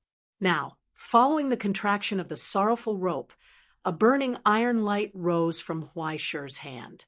In a flash, in the short moment that was almost frozen, in a flash of lightning that was difficult to see with the naked eye, there was only violent light crisscrossing, slashing, cutting, piercing, charging. In the end, a bright light rose from the sword of virtue and tore everything apart. The vast and mighty night ended here. After the moment of crisscrossing, what followed was a loud explosion. Air waves swept out, and only the trajectories and outlines of countless weapons could be seen crisscrossing in the air. Soaked in black blood, they outlined a tragic and sinister outline. The afterimage disappeared in a flash. When Huaishi landed on the ground and staggered 2 steps forward, the sound of the giant crashing to the ground came from behind him. The huge head fell off from the shoulder. No matter how hard the wriggling asphalt tried to reconnect, it could not reconnect. The lonely head with the crown fell to the ground and rolled slowly. The shattered face fell into a pool of blood, and the empty eyes were still filled with madness. When Huaishi turned around and slowly walked over, the twisted head opened its mouth and roared. It struggled with all its might, causing the headless corpse to prop up its body again and crawl over crazily. It raised its deformed palm and slapped down at Huaishi. "That's enough. Let's stop here." Ignoring its desperate struggle, Huaishi raised his hand. In the reflection of the empty eye sockets, the black barrel of the Lord of the Flies gun was pointed at his eyes. "Beelzebub," Huaishi said. The carving of the Lord of the Flies on the handle lit up with scarlet light, and he grinned. "Lock on." Huaishi pulled the trigger, and so judgment came. Super small judgment device. Lord of the Flies, full output. Liberation. The arbitration from Osiris came. The roar spread. The abominable darkness and roars evaporated in the face of this pure light. Even Huaishi's arm, which was holding the spear, began to crack under the intense reaction force. However, the pure destruction still spread out along with the pure power. Straight ahead, straight ahead. The high temperature instantly pierced through the giant's eyes and came out of the skull. After burning all the black blood, it rushed into the giant's huge body, tore open the giant's mutated lungs, and came out from the other side. It was unstoppable. In the blink of an eye, it crossed a long distance and penetrated the entire huge underground space. But this time, it did not penetrate the thick wall and fly out. Instead, it made an incredible turn in the air, like a refracted light, and suddenly turned back. The dazzling light refracted and intertwined in the air. Under the constraints and calculations of Lord of the Flies, the destruction ran on the preset trajectory like a tame dog, and it fell down like a thunderbolt. At that moment, the endless light tracks intertwined with each other, covering the entire cage. From the sky, from the ground, from the front, back, left, and right, they pierced and rotated repeatedly. The intertwined and rotated light beams cut, horizontally and vertically, flying so quickly. Finally, they suddenly dissipated in the air. In the end, there was a loud sound like a fortress collapsing. In front of Huaishi, the sound of collapsing came from the broken skull and body. Countless screams of metal breaking came from it. Then, the giant suddenly collapsed, turning into flying sand and dust. It was the end. Even Huaishi was shocked by the power of this attack. He could not believe it. "My new function. You didn't expect it, did you?" In his consciousness, Beelzebub laughed proudly and said in a low voice, "I'm sleepy. I'm going to sleep for a while. Next time, if you want to listen to Crosstalks, make yourself an MP3 player. Also, be careful." Before he could finish, Lord of the Flies fell silent. In the darkness, Huaishi shrugged. He pushed away the remains in front of him and picked up the lantern from the pieces of his robe. There was still a bit of light in the broken lantern. The moment Huaisher picked it up, the remaining black blood on the ground quickly shrank and returned to the lantern, covering the lantern's handle and appearance with a faint layer of darkness. Holding the lantern in her hand, Huaisher seemed to be resonating with the entire strange palace, and her suppressed senses began to spread. He finally sensed what Beelzebub wanted to remind him of before he fell asleep. Behind him, at the entrance of the hall, there was a figure standing there. His opponent from the Ivy League, a rank 3 sublimator of the American lineage, as well as the inheritor of noble blood, and the high priest of the first son, Liz Hetmock. Now, she was holding the stone-toothed sword and waiting calmly. After sufficient rest and treatment, her strength had returned to its peak. No, after the short warm-up with Huaisher, she was even stronger than before. It was obvious that she could not wait any longer. Behind her, the sublimators from the Ivy League and the mercenaries from the Eye of Nightmares had already raised their weapons, no longer hiding their killing intent. Beside Huaisher, the injured park guards were expressionless.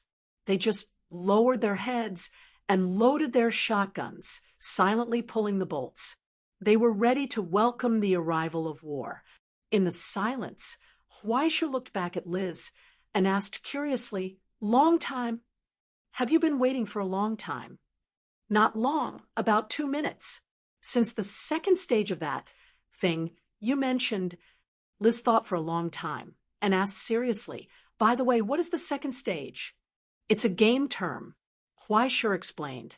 "It refers to when some powerful enemies will go berserk after their HP drops to a certain level, becoming more threatening and aggressive. It sounds interesting. In fact, it will be very painful because you'll die if you're not careful. Because, at this time, the enemy will become very dangerous." Liz asked, "Just like just now?" "Just like now," Huaisher replied calmly.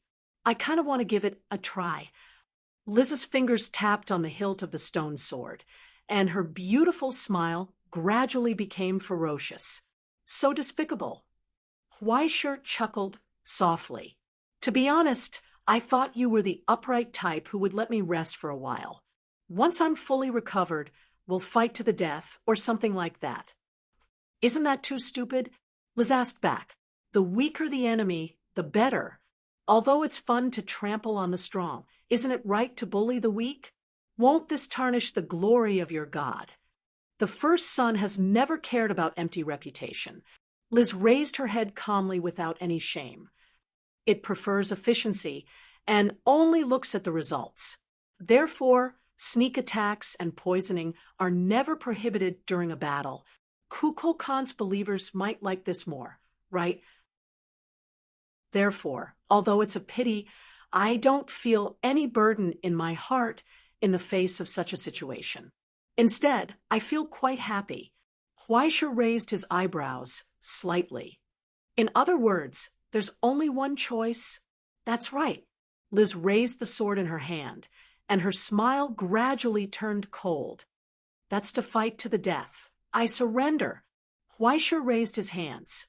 The silence was sudden, as if a husky had stabbed everyone in the throat with a fire stick. Liz, the Ivy League ascendants, the mercenaries of the Eye of Nightmare, only the park guards had solemn expressions as they chanted, solemnly, "Holy..." What the hell? Liz was stunned for a long time. She almost thought that he was going to use this opportunity to launch a sneak attack, so she subconsciously raised her guard. However, Huaisher still stood there with his hands raised. She could not react in time. Her confused little face was filled with the words, "What the hell?" "What did you say?" "Didn't you hear me clearly?" Huaisher looked at him in confusion. He cleared his throat, coughed, and said solemnly, Huaisher, surrender. Next, I will disarm and cooperate with your imprisonment and detention. However, as the inspector of the Astronomy Association, I ask you to treat the captives well and abide by the present Realm Peace Convention. You can't seize my personal belongings or cause physical or mental harm to me in any name. Also, you have to ensure that I eat and sleep every day according to the present realm's standards. Otherwise, I have the right to appeal to my superiors at any time and sue the Ivy League for their cruel treatment of me." An ear-piercing voice suddenly erupted, interrupting Weischer's words. The stone-toothed sword drew a sharp mark on the ground. "You better know when to stop." Liz roared angrily. The blonde girl widened her eyes in anger. She glared at Weischer in front of her, and even cursed, "What the F***CK are you talking about? Don't you have any shame at all? Pick up your sword and fight me to the death." "Am I not surrendering? I'm not even sad. So why are you angry?" Weischer asked seriously. "Also, can I interpret this as you insulting my personality? I will also write your words in the report." He said in a trembling voice, "Please respect the captives, Madame Liz." Chapter 566. There was silence, a long silence. Weischer raised his hand, and Liz looked at him. The others were stunned on the spot, and the park guards were shouting for God. Everyone seemed to have a bright future. After a long time, Liz's fingers, which were holding the hilt of her sword, finally clenched tightly and stabilized. She no longer trembled in anger, as if she had regained her calmness. "Do you think I can't deal with you like this?" Liz stared at him and asked calmly, "Or do you think you can continue to tease me?" No, you're wrong, Miss Liz. Of course, I'm not that arrogant." Weischer still maintained the standard French posture. He raised his hands high and smiled sincerely. "Of course you have a way to solve the problem in front of you, but what happens after you solve it? Before tomorrow, the news of you rejecting the surrender of an inspector of the Astronomical Association and brutally killing him will spread throughout the entire realm."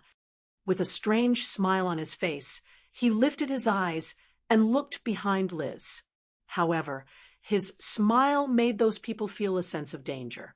It was so meaningful. "I think that even if the people of the Ivy League can keep their mouths shut, the eye of nightmare might not be airtight." Looking at the slightly changing faces, Weischer's smile became more and more cheerful. "Why don't you let me use my remaining strength to help you solve these worries before I die?" "Ah, don't worry. I don't carry any extra communication equipment with me. Nothing will leak out of here." Liz asked indifferently, "Do you think I care?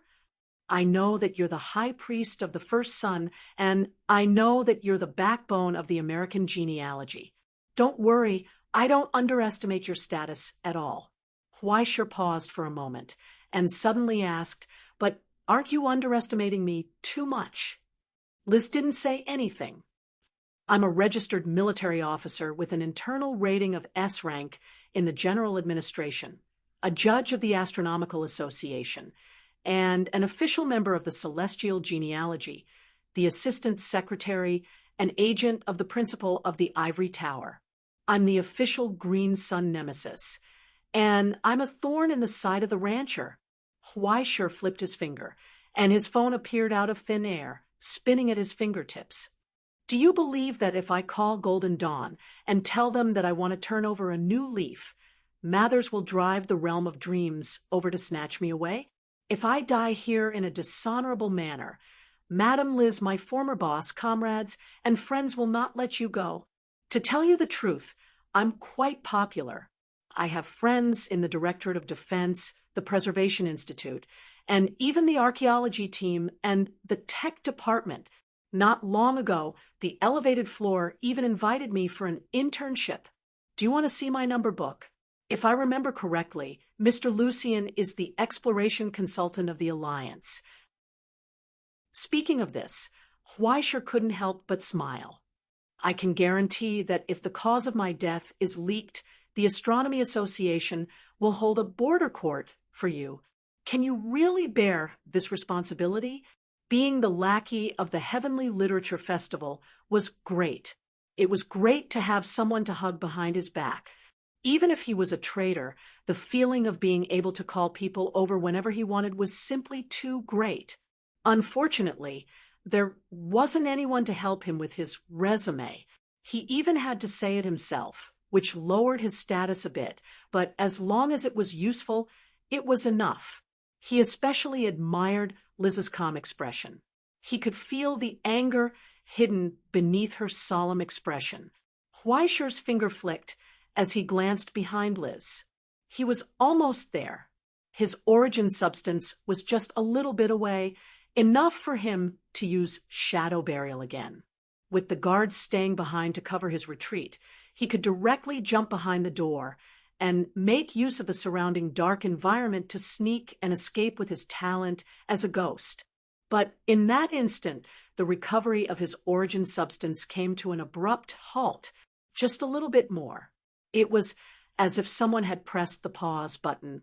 No, it wasn't just as if, because in the darkness outside the door, a hand had reached out, holding a remote control. It aimed at Weischer and pressed a button. Pause. It wasn't just his origin substance. Even his body was frozen in place. He couldn't move. If Liz can't take responsibility, then I'll give the order. How about it? The old man slowly walked out of the darkness and took off his helmet, revealing his white hair. He said to the young girl next to him, "You're still too young, child. When you run into this kind of guy, you shouldn't give him any chance to speak.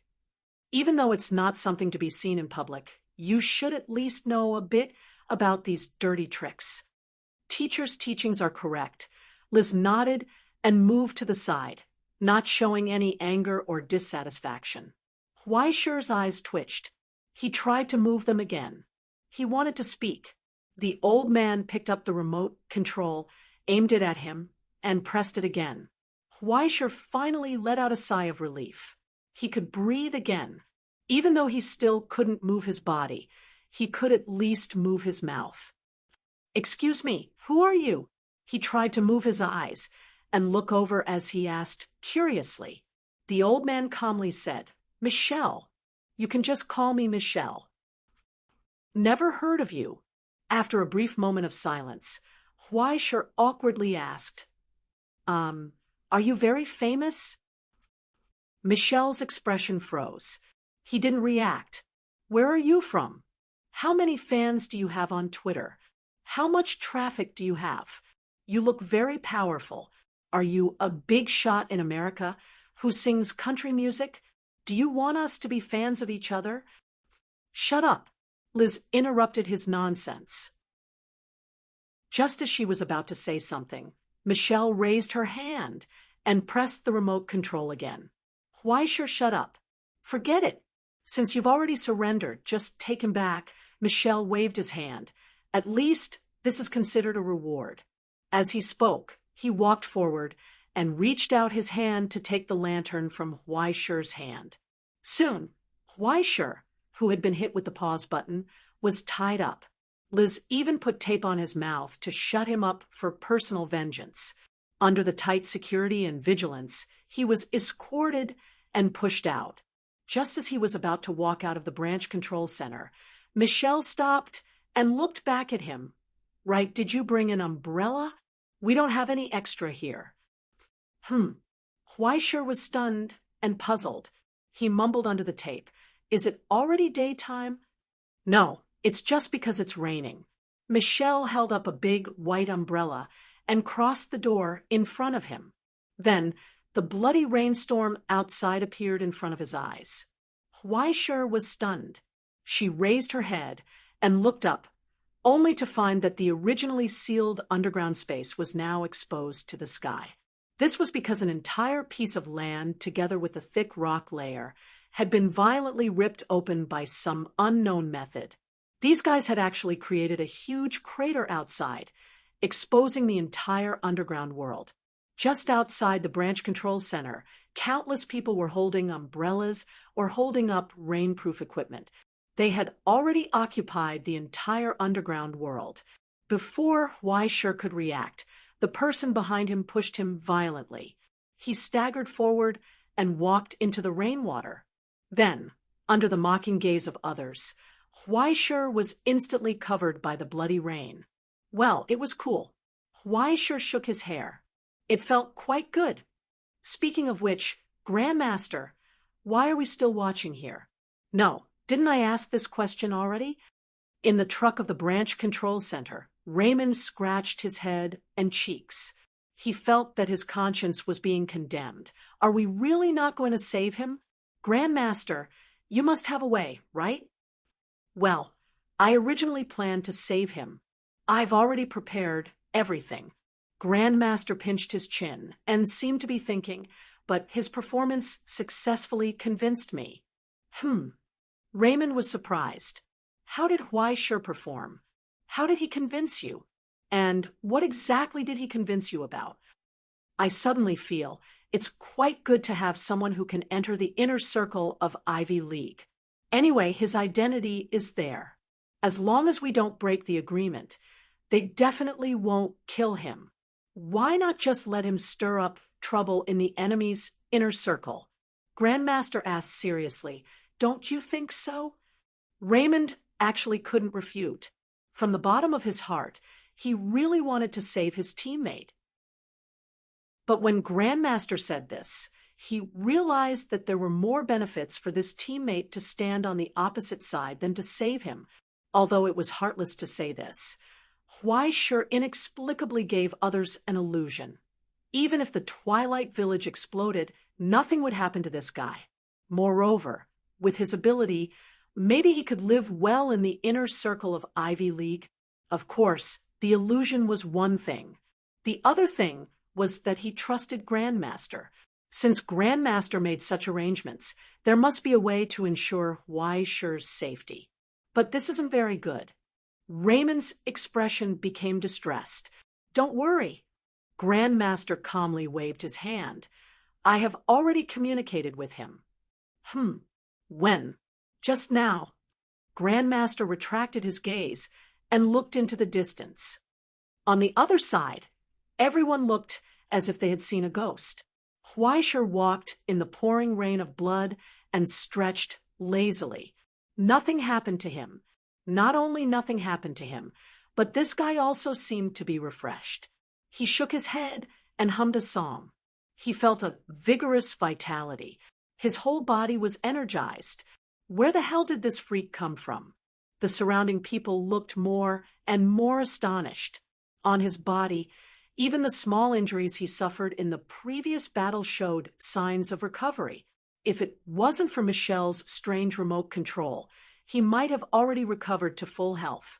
His mood gradually became better. He didn't even worry about what would happen to him. However, as he walked, Huaisher's mouth suddenly felt uncomfortable. Under the tape, it felt like something was suddenly stuffed into his mouth. It was hard and made him very uncomfortable. He opened his teeth slightly and licked it with his tongue. He felt a series of undulating sawtooth. A key?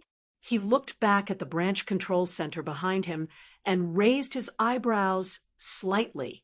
Soon, under the impatient push from the people behind him, he retracted his gaze and continued to walk forward. Gulp. He swallowed the key into his stomach. Chapter 5, 67. He felt that something was wrong with the rain. It had only been drenched for 2 minutes. Why did it feel like it had been drenched for 2 days? In the rain, Huaisher could not help but sneeze. The people behind him began to push him violently. Huaisher staggered forward weakly, only to feel that his hands and feet were cold. Could this world still be good? What should he do to satisfy the Ivy League? Tears were about to flow down his cheeks. He only felt that hell was empty, and the devil was in front of him. By the time he got on the aircraft, his entire body was already drenched. He shook off the water droplets on his hair, raised his shackled hand, and rubbed his nose with difficulty. He looked around at the eyes of Nightmare, who had unfriendly expressions on their faces. He grinned and greeted them in a friendly manner. "Hello, everyone." He looked at someone who seemed to be the captain and asked, "Sorry, do you have a cigarette?" The captain, who was smoking, raised his head and looked at him coldly. His expression was cold, and he did not say anything. When the door of the cockpit slowly closed, and the people outside could no longer see the scene inside, he suddenly walked forward. The people on both sides reached out and held Huaishir down. Just as he was about to struggle, he saw the burly captain raise his hand and punch himself in the stomach. Huaishir couldn't help but bend over from the immense force. He retched. He almost vomited out the key that he had just swallowed. Then he was pulled by his hair and forcefully pulled up. Don't think that you can curry favor with me just because you're some **T inspector. The captain pulled out a dagger and pointed it at Huaishir's face. He told him word by word, "I don't care." Unlike the Ivy League, this group of mercenaries who had been living in hell were not afraid of the authority of the Astronomical Society. After leaving the current state and the border, even the power of the Central Bureau could not radiate everywhere. Most of the people in the Tomb of the Returnless were lawless characters like this. Perhaps one of them had killed someone from the Astronomical Association and escaped to hell. The title of inspector was worthless to them. Moreover, it had not even been an hour since Huaishir had inflicted such heavy losses on them.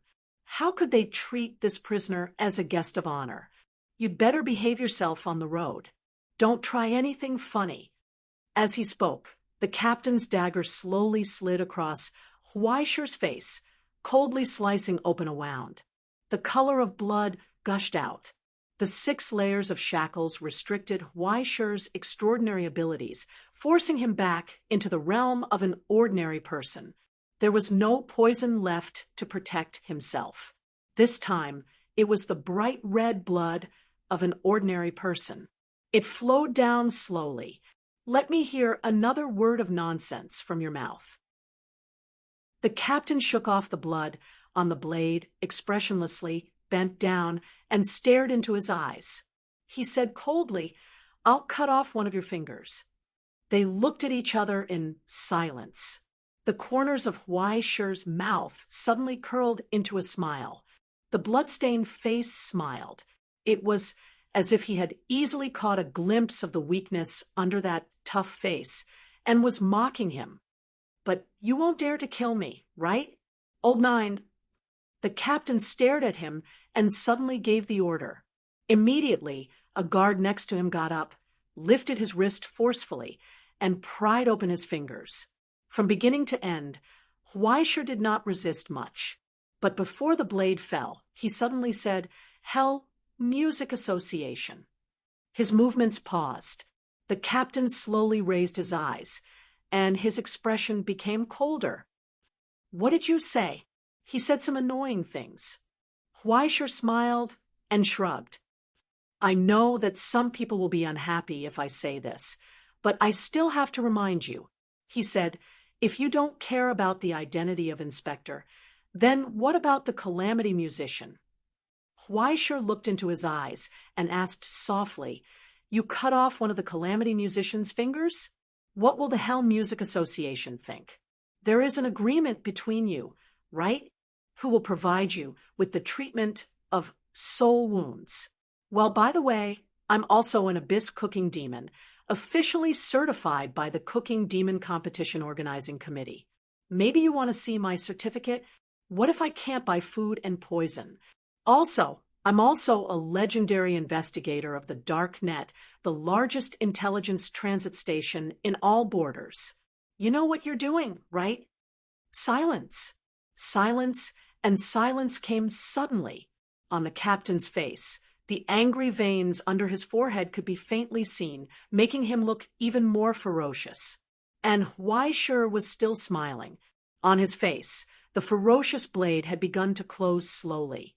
Other than the illusionary blood, there were no other traces left.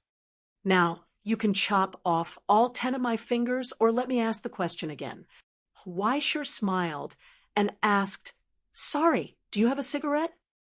When Raymond and the others returned to the base, it was already late at night. Behind the gate, before Raymond got out of the car, He saw the girl in the gray skirt waiting there. The old driver suddenly had a headache. How should he explain it to her? He wanted to pretend that he didn't see anything and sneak away quietly. But after waiting for a while, Huaisher didn't appear. Yuan's expression changed slightly, and she walked toward him. "Mr. Raymond, where is teacher? Is he not here?" Raymond froze in place, feeling that his few brain cells began to overload and shut down. "I'm sorry. Your teacher was sold by the heartless Grandmaster and thrown to the other side as a captive. But don't worry. The other side will definitely be more upset than us." He couldn't say such words at all. Under the girl's uneasy gaze, his expression became more and more complicated, and he subconsciously avoided Yuan's gaze. Until Yuan sensed that something was wrong. She took a step forward and asked again, "Mr. Raymond, where did teacher go?" After a short silence, Raymond lowered his head and stammered, "Your teacher, he went to a place far away." Silence came suddenly. He felt that he seemed to have said something wrong. Raymond tried to make up for it. He quickly turned around and took out something that Huaisher didn't take with him from the passenger seat and handed it to Yuan. This is what Huaisher left behind. Yuan froze in place. She took it in a daze and looked down at the helmet in her hand. She turned it over and saw the peach-colored pig-shaped graffiti in the corner. Unbelievable. She still remembered this graffiti. Her teacher had casually drawn it when she was resting and had used her marker.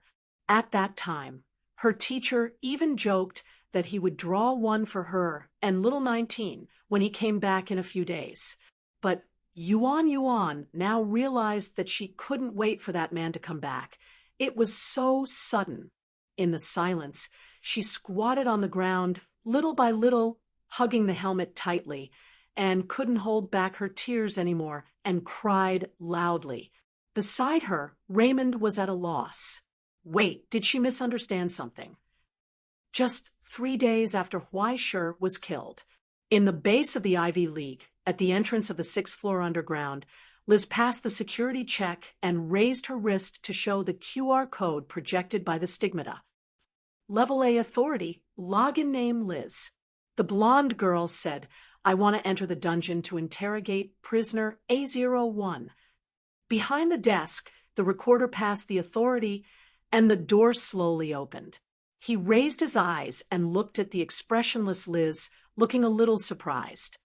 "Is the high priest going to go down too?" He sighed. "It seems that these 2 days are really lively. I'll go down and take a look after the shift changes later." Liz sensed that something was wrong and frowned, but in the end, she didn't ask anything. Instead, she turned and walked into the elevator. Down. He passed through the heavy blockades and walked into the most dangerous prison. Then, the door opened in front of him. An uneasy voice came from the end of the line, in front of him. "Mr. Huaisher, I've been out of breath recently, and I feel dizzy and flustered for no reason. Is there a big problem?" Then a kind, gentle, and trustworthy voice asked, "Does this happen when you're resting?" "Occasionally." "Does it happen when you're alone?" "Yes. It might be claustrophobia. It's fine in the early stages, but if the situation is left unchecked for too long, it may worsen and deepen, affecting your physical condition. You should be prone to anorexia now, right?" "Yes, that's right. I eat very little." The sound of writing came from the end of the long line, from the cell. Soon, a note was torn out and handed out of the window.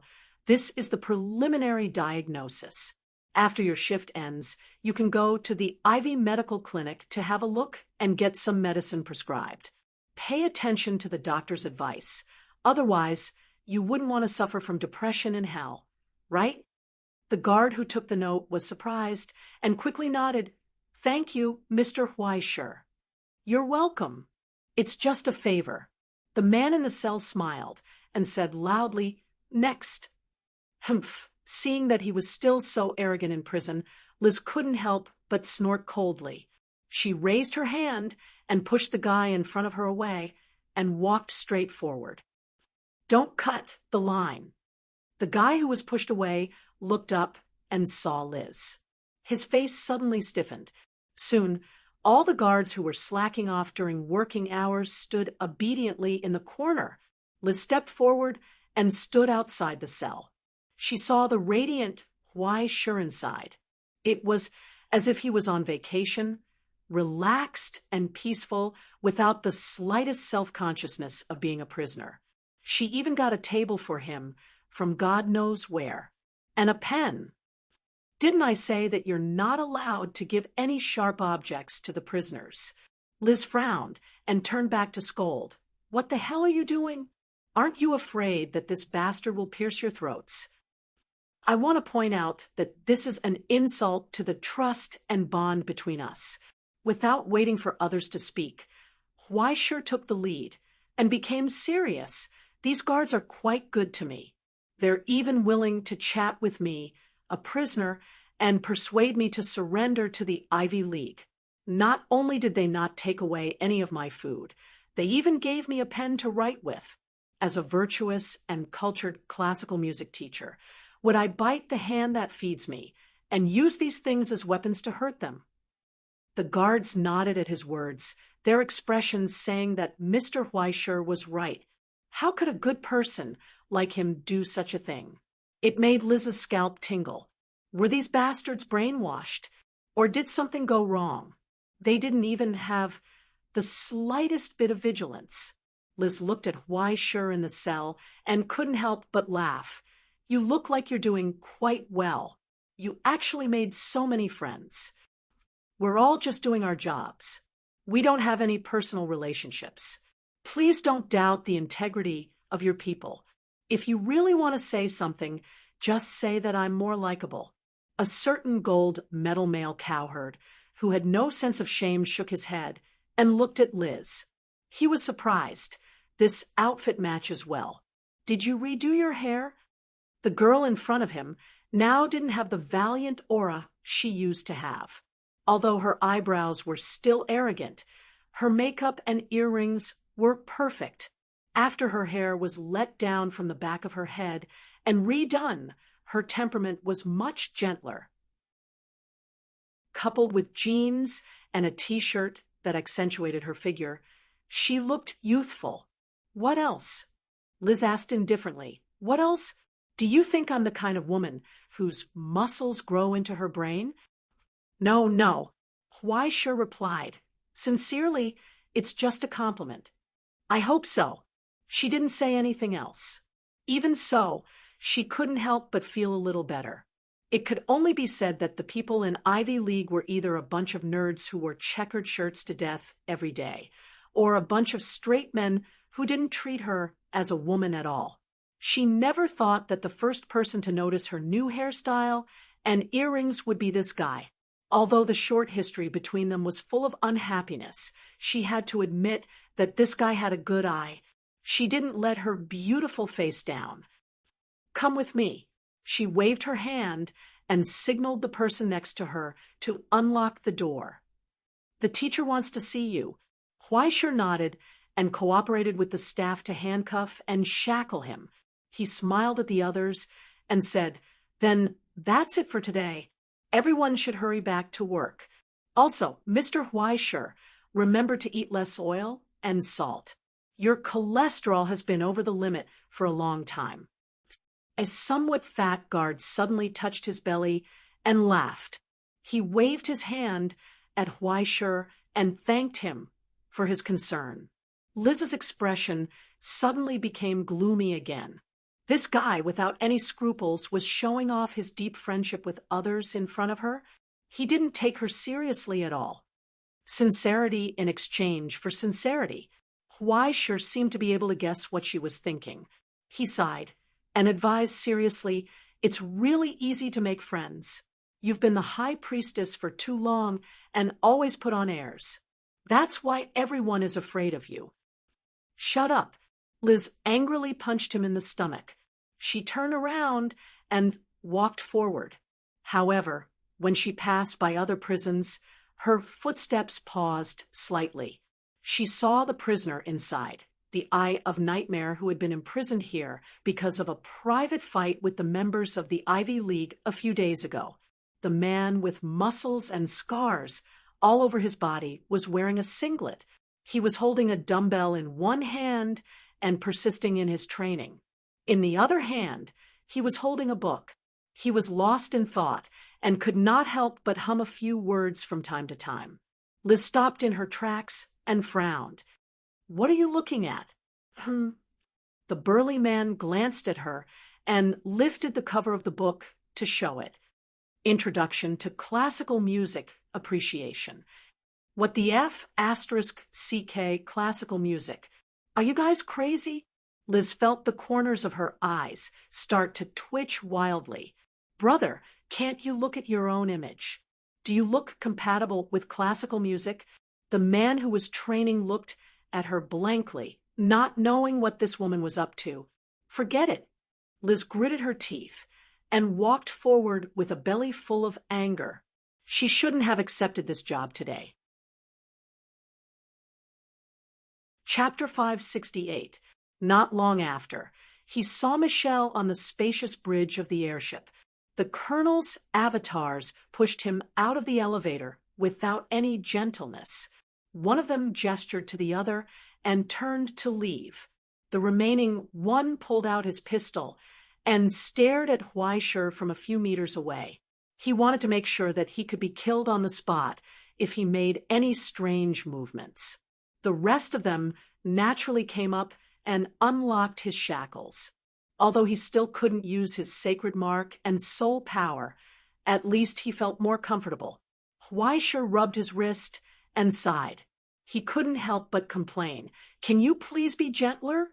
We're all schoolmates." "Oh, right. I have an Ivy League diploma. Can you treat me better?" When he spoke, he didn't think that people would hate heretics more than demons. He also didn't think that what he did was enough for his alma mater to shoot him a few hundred times. "That diploma, I think I signed it myself. I remember now." Michelle, who was signing the document behind the desk, said without looking up, "After reading your resume, I immediately agreed to Principal Russell's request." Huaishur raised his eyebrows. "Don't you think it's a pity?" Huaishur patted his chest shamelessly and said, "To be honest, it's really painful to miss out on a talent like me." Michelle was amused. It was like listening to a 7 or 8-year-old kid telling a joke that wasn't funny. He closed the pen and finally looked up. He looked at Huaishur not far away, and his expression gradually turned cold. "Don't you have any self-awareness about your nature?" "To be honest, I think I know my position quite well." Huaishur shrugged. "You see, how quickly I adapted to the role of a prisoner. A wise man knows better than to fight when the odds are against him. I'm scared even without you guys torturing me." "You're a trouble." Without giving him any face, Michelle said straightforwardly, "Mr. Huaishur, whether you admit it or not, the trouble you bring is far more than your usefulness. No matter where you are, the trouble you bring is far more than your usefulness. The only reason you're still alive is because Mikhail didn't agree to exchange another core of the branch control center for you. Did he miss out on some dirty deal?" Huaishur froze for a moment, then shrugged. "It's understandable that a beautiful woman has a short life." "Really?" Michelle sneered. "I can even conclude that Mikhail has never thought of any plan to rescue you, compared to the price we have to pay to get the subcontrol center. The loss you will cause is more serious. What do you think?" "I can't pretend that I didn't hear that. Mr. Me-something, you're despicably slandering my character." Huaishur retorted, "Be careful, or I'll sue you for personal attack." Michelle was still indifferent. "This is not a personal attack. Also, there is no article on personal attacks in the law at the border." Huaishur was stunned and subconsciously wanted to refute. Then he began to think, this old man seems to be right. Based on his understanding of the law system at the border several times, there was no such crime at all. Don't think about it. I'm a member of the Border Law Committee and the chief legal counsel of Exxon Energy. If I say there is no crime, then there is no crime. Michelle glanced at him and casually tossed a certificate on the table. Also, I'm the Risk Control Director of the American Countermeasure Room of the Central Command. You'd better not use the banner of the Astronomy Society in front of me, Mr. Weischer, fourth-class military officer. Wow, it's terrifying. Weischer suddenly sucked in a breath of cold air. This old man can't be allowed to live. He repeatedly rubbed his eyes and confirmed it again and again. He still couldn't find any loopholes or doubts on the certificate. There was no doubt that it was a real certificate. So, this person is really a big shot. No, why do both of you like to work part-time? Can't you let the newbies out? In the end, he could only regretfully swallow the traditional dish that was brewing in his mouth back into his stomach. He failed miserably in showing off. There was no other way. Even if the other party wasn't a big shot, his identity as an inspector was useless. Moreover, he was still at the stage of not being paid. With this identity, he could act like a tyrant in the present realm. It was still useful at the border, but in hell, it was nothing. Some of the hooligans in hell didn't even care about the 4 major armies. It was obvious just by looking at the Eye of Nightmare. Just as he was deep in thought, the corner of his eyes twitched. He couldn't help but turn his head to look at the corner. At the porthole, there was a shadow with his back facing him. His hair was white, and he seemed to be old. The man was equipped with a Teuton épée and was covered in heavy armor. He was also holding a ferocious lion helmet in his hand. He ignored Weischer's existence and just stared out the window silently.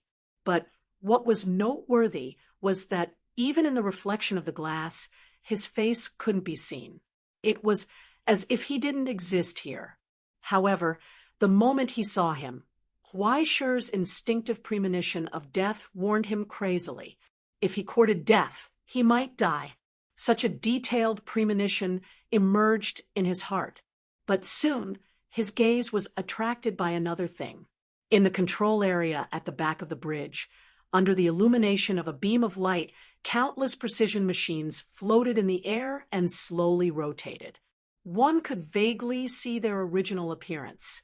When countless parts were put together, they formed the wind lamp that Weischer had seen before. And now, after the wind lamp was broken, what unfolded from it was actually a huge alchemy array that was so precise that even the entire bridge couldn't fit it. He rubbed his eyes, unable to contain his curiosity. What exactly is that?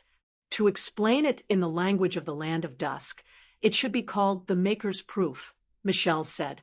Just like the Ascendant's stigmata, it is the power and tool of the Maker. It is also the culprit that caused this hell to fall to this extent. He stood up and adjusted the beam of light, enlarging it. Suddenly, countless small, strange words appeared on the lamp. In the end, they overlapped and formed a solemn and cold emblem. It seemed to represent some authority and truth, making people feel a sense of awe. According to the life pattern on it, the name of the subcontrol core should be Changer, right? He turned around, looked at Weischer, and waved his hand. Then, in front of Weischer, along with the mechanical changes, a table slowly rose up, followed by 2 chairs. Please sit, Mr. Weischer. He took the lead and sat opposite Weischer. The time for chatting is over. Our work is about to begin. It's coming. The plot of the torture and interrogation of secrets is coming. The long-awaited tough guy time. Weischer's eyes lit up. It was time for him to show his unyielding might and steadfastness. And just as Weischer held his head high, showing a stubborn and unyielding look, determined to guard the secrets of the ivory tower, Michelle slowly put on a pair of glasses, pulled out a pen, and flipped open the document next to him. Then When did you enter subcontrol room number 4, which is the one in the underground world? He looked up and asked, Our calculation here is around 19 in the afternoon, considering that you may have spent a long time on the road. Is there anything wrong? Huaisher began to feel that something was wrong. Why did he ask this? Also, there are some details in your battle with Changer. Although it was supplemented by the video and Liz's description, there are still many things that are unknown to people. Let's talk about this in detail first. He did not care about the secrets of the Iron Crystal Constellation and the Ivory Tower at all. Michelle began to ask about some details of the battle. Everything, no matter how big or small, was recorded down, including the initial state of Changer, the time of the second stage, and Huaisher's speculations and guesses without any mistakes. From the beginning to the end, the word Grand Master did not come out of his mouth at all. He did not even mention the Iron Crystal Constellation. For a full 2 to 3 hours, he kept asking Huaisher about the details of the exploration process and wrote down more than a dozen pieces of paper. If Huaisher did not want to say, he would not ask a second time. He was purely asking about what had happened in the subcontrol center. During this process, although he did not want to say too much, Huaisher would not hide some unimportant things. He once suspected that Michelle wanted to rely on these questions to make him lower his guard and then launch a surprise attack. However, from the beginning to the end, Michelle was like an old professor writing records at an archaeological site and did not care about anything outside the subcontrol center at all.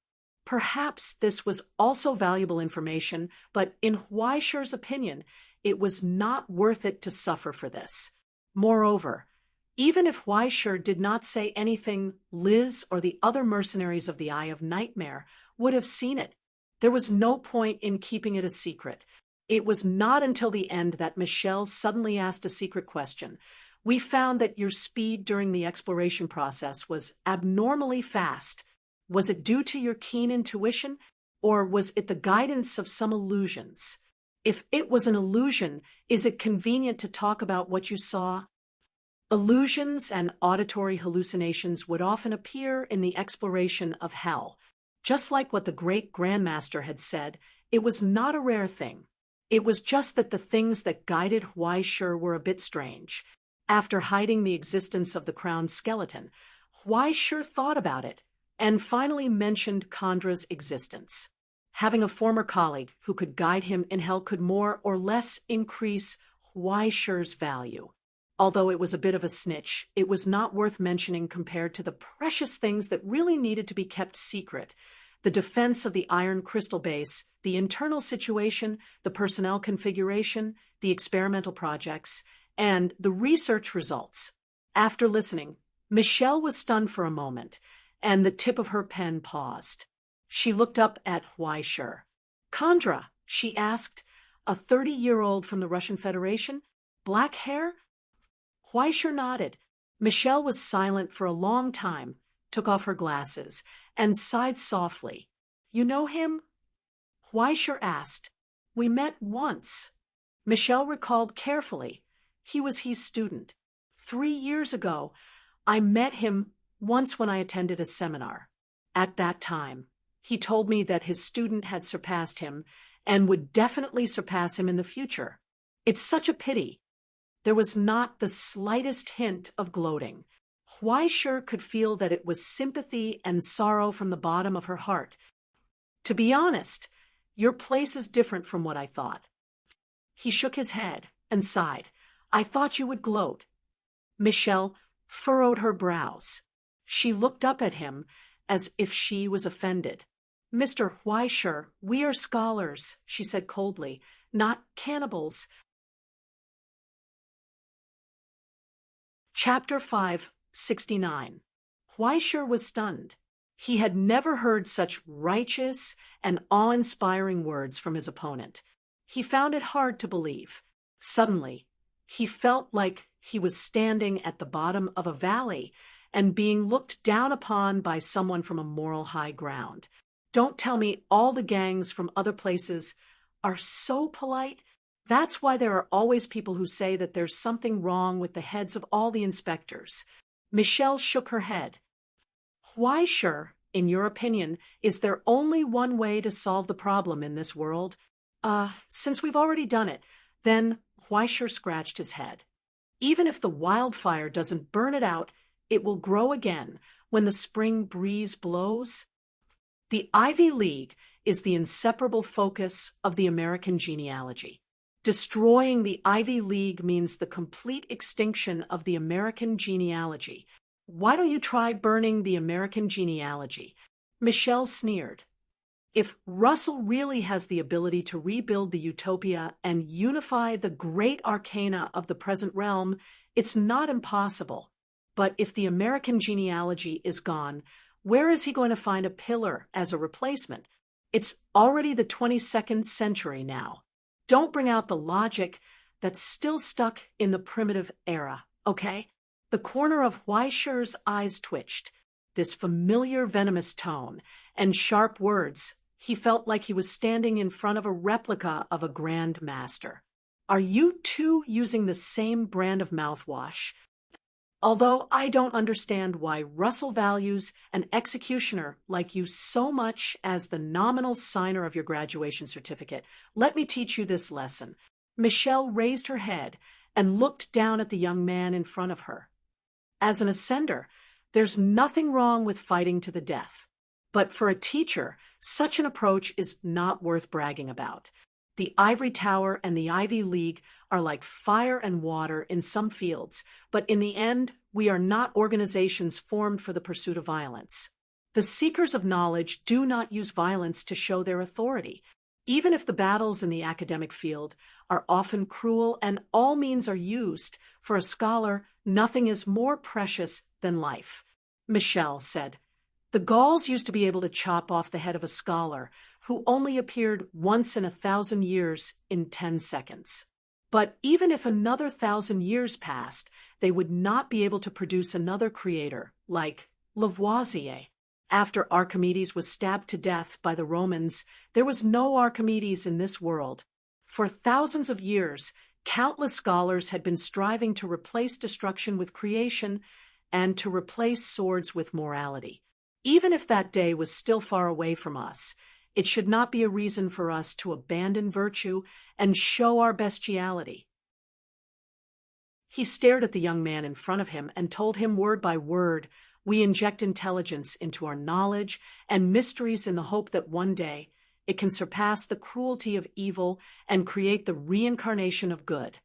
Pure power represented pure nothingness. Sometimes this power would turn into a mirror and reflect the user's appearance. Amidst her shock, Weischer suddenly recalled what Tongji had once told her.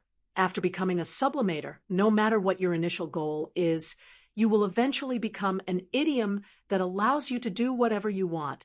But compared to doing whatever you want, what you don't do is the most precious. Indeed, in the face of power, good and evil will be magnified thousands of times. But because of this, the importance of moderation was even more prominent, even if he had already experienced this principle. But hearing it from Michelle's mouth still made Weischer feel emotional. I thought the bankers and the big capitalists did not care about life. He could not help but sigh. He really did not expect to hear such a principle from someone who came from the headquarters of the capitalists and bankers. Death is a loss that must be avoided. People live in order to create greater value, and naturally, they must avoid greater value being destroyed in meaningless battles. Michelle glanced at him. If Gu Shijio did not consider this point, why would we need to make an agreement? We can directly escalate the war, make a call here, let the Ivory Tower and the American genealogy each send a 5th-grade fighter to fight, and decide the ownership of this hell. Isn't this more straightforward? Weischer was speechless. After all, until now, it seemed that not many people on both sides had died, at least compared to the true meaning of a war that would not end until one side died. It could be said to be happy and harmonious. The Ivy League could indeed be said to still maintain the modesty of scholars. Even when they came and the troop invaded the carriage, they did not take the initiative to attack the group of students who did not have any ability to resist. To the greatest extent possible, they avoided casualties. Even Michel did not really do anything to him after he surrendered. There was no lack of food for all 3 meals. There was meat and vegetables, and the intake was balanced. Not only did she allow Huaishur to gain favor from below, but she also allowed the ivory tower to pay a ransom to redeem him. This aristocratic treatment was really enough. Huaishur scratched his head. After careful calculation, the ones who were really responsible for fighting were the mercenaries, and a large group of were the tools not considered people. However, the Eye of Nightmare, who was used as a tool, had not even spoken yet. What was Huaishur talking about? He could only go through the process first. He began to tremble in anger. Can this world be good? How can we live so that you are satisfied? Tears fail to live up to expectations. It's full of oppression for the tools. When will you stand up? Hell is empty. After going through the process, he realized that he was only focused on boxing. Where was I just now? Across the table, Michelle crossed her arms and looked coldly at this guy who dared to be distracted during her class. She became more and more unhappy. How many years had it been since she had seen such a strange creature with such a strange skeleton? Moreover, it was a prisoner who did not have any self-awareness at all. This gave her the urge to hit someone, which she had not seen in a long time. No, I can't fall into that bastard Mikhail's trap. She suppressed her anger, retracted her gaze, got up, and walked to the back of the bridge. With a wave of her hand, the huge outer wall slowly lowered, revealing the busy laboratory behind it. She waved at Huaishur. She gestured for him to follow. The huge laboratory was busy, and the center of all the research and testing was undoubtedly the 2 sub-control cores floating in the air in the middle. One was a disassembled wind lantern, and the other was a deformed 8-armed puppet. The puppet's face was solemn and cold, like a Buddha. However, there was nothing under the body. It was just an empty shell. It was just like the remains left behind by the gods in the past. The Life Elder. He suddenly heard Michelle say this. According to the historical materials unearthed, in this hell, the creator in the subcontrol center is called this. It is one of the 13 saints of the hour who is as famous as the ever-changing one. Unlike the ever-changing one's exquisite ideas and unpredictable style, the Life Elder is the creator who is best at large-scale creation and reproduction. According to our research, he has completely replicated and evolved his creations like the von Neumann machine.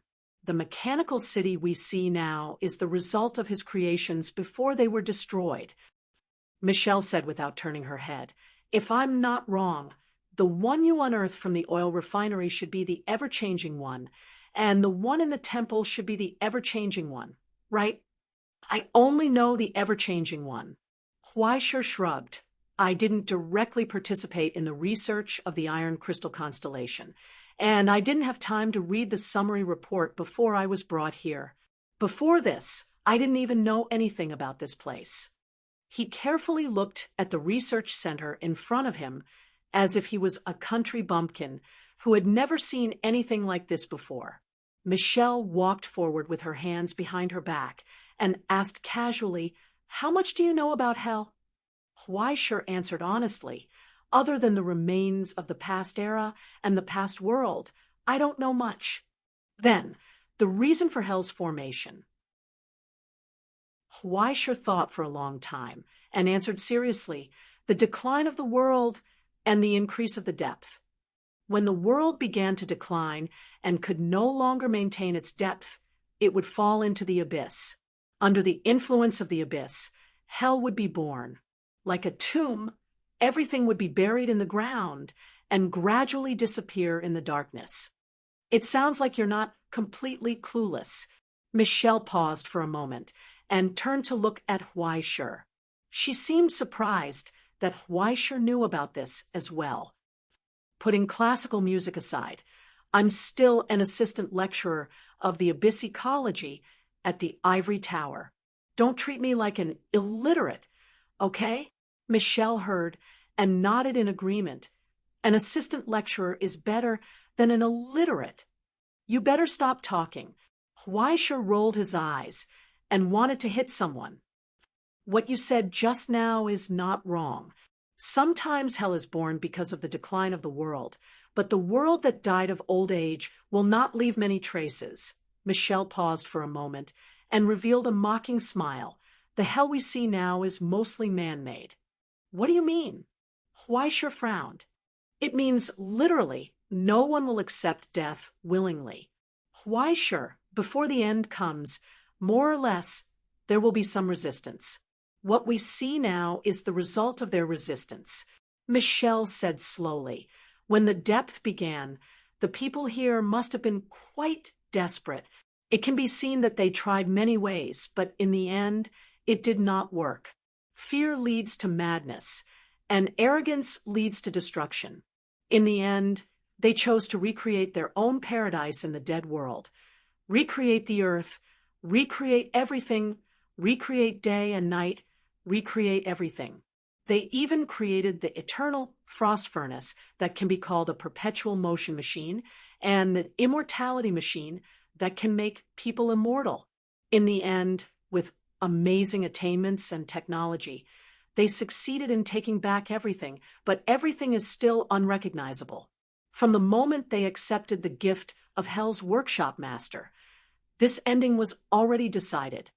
Michelle announced the result in a cold voice without any pity. They ushered in a desperate situation, incurring a disaster thousands of times worse than death. In the end, what was created was this land of dusk that is frozen at the end of the dying world. As Michelle moved forward, the doors in front of him opened one after another. Unknowingly, they had already walked into the core of the airship, which was filled with countless equipment in the engine room. In the hot air, the staff were busy rushing around, as if they were urgently preparing for some mission. It was a clamor. However, Huaisher felt a wave of nausea and dizziness. He could barely stand. When the truth of the land of dusk was revealed to Huaisher, the scenes and cries and the illusion seemed to ring in his ears again. The despair that had sunk into the ground and almost formed a tidal wave. It was hard to imagine what kind of ending they would face in the end, but the fact that such a huge amount of resentment remained here proved how terrifying the inhuman torture was. Under the bewitchment of the workshop masters, the world that was on the verge of destruction turned into the hell in front of them. It looked empty, but in young Master Ming's perception, it was filled with endless pain and despair. It was suffocating. He finally understood the feeling that Beelzebub had complained about. The sharper one's perception, the more one knew, and the more one could sense the hidden ferocity. He rubbed his forehead and looked up. "Why are you telling me this?" Michelle finally stopped in front of the control panel. "You're just passing by." The middle-aged man with gray hair finally turned around and looked at him. He asked in disdain, "Mikhail, you must be looking at me, right?" He stared into Huaisher's eyes, as if he could see the figure hiding behind Huaisher. At this moment, in the iron crystal seat, a crow stood on a support in front of the huge screen. The light emitted from its eyes projected Michelle's greeting in the air. The people in charge's expression changed, slightly. The Grandmaster still crossed his arms and remained unmoved. He just stared at Michelle's face, indifferently without saying a word. However, Michelle seemed to have received a response, and sneered mockingly. "Look carefully. This time, I'm already ahead of you." As soon as he finished speaking, the airship behind Michelle suddenly shook. Countless machines were operating, and the thick outer shell of the airship slowly opened. It revealed the cursed world bathed in darkness and blood rain outside. When the thunder and the clouds suddenly crossed, it illuminated the ferocious outline on the ground. The searchlights lit up one by one and scattered the cold white light on the ground below, revealing the magnificent outline of the huge man-made object. It was a building made of countless steel, an astonishing geometrical object. In just a few days, a pyramid of more than 200 meters rose from the ground on the open space, an Aztec pyramid, under the connection of countless complicated lines. This outsider's building was deeply wedged between the machines of the Twilight Village, and they were forcefully integrated into one. Huaisher could vaguely see Liz, who was wearing a priest's robe, walking on the ground under the cover of the heavy rain. She was holding a border relic from the American lineage. Step by step, she stepped on the stairs of the pyramid and walked towards the totem representing the old gods. The secret ritual from the present realm was about to operate here. With every step she took, the pyramid made of metal would suddenly transform into an ancient building. When she was halfway through, the entire pyramid seemed to have experienced tens of thousands of years, with countless traces of moss and cracks appearing. However, the tyrannical divinity rising from it became clearer and clearer. This pyramid was gradually transforming from a fake object into the residence of a real god.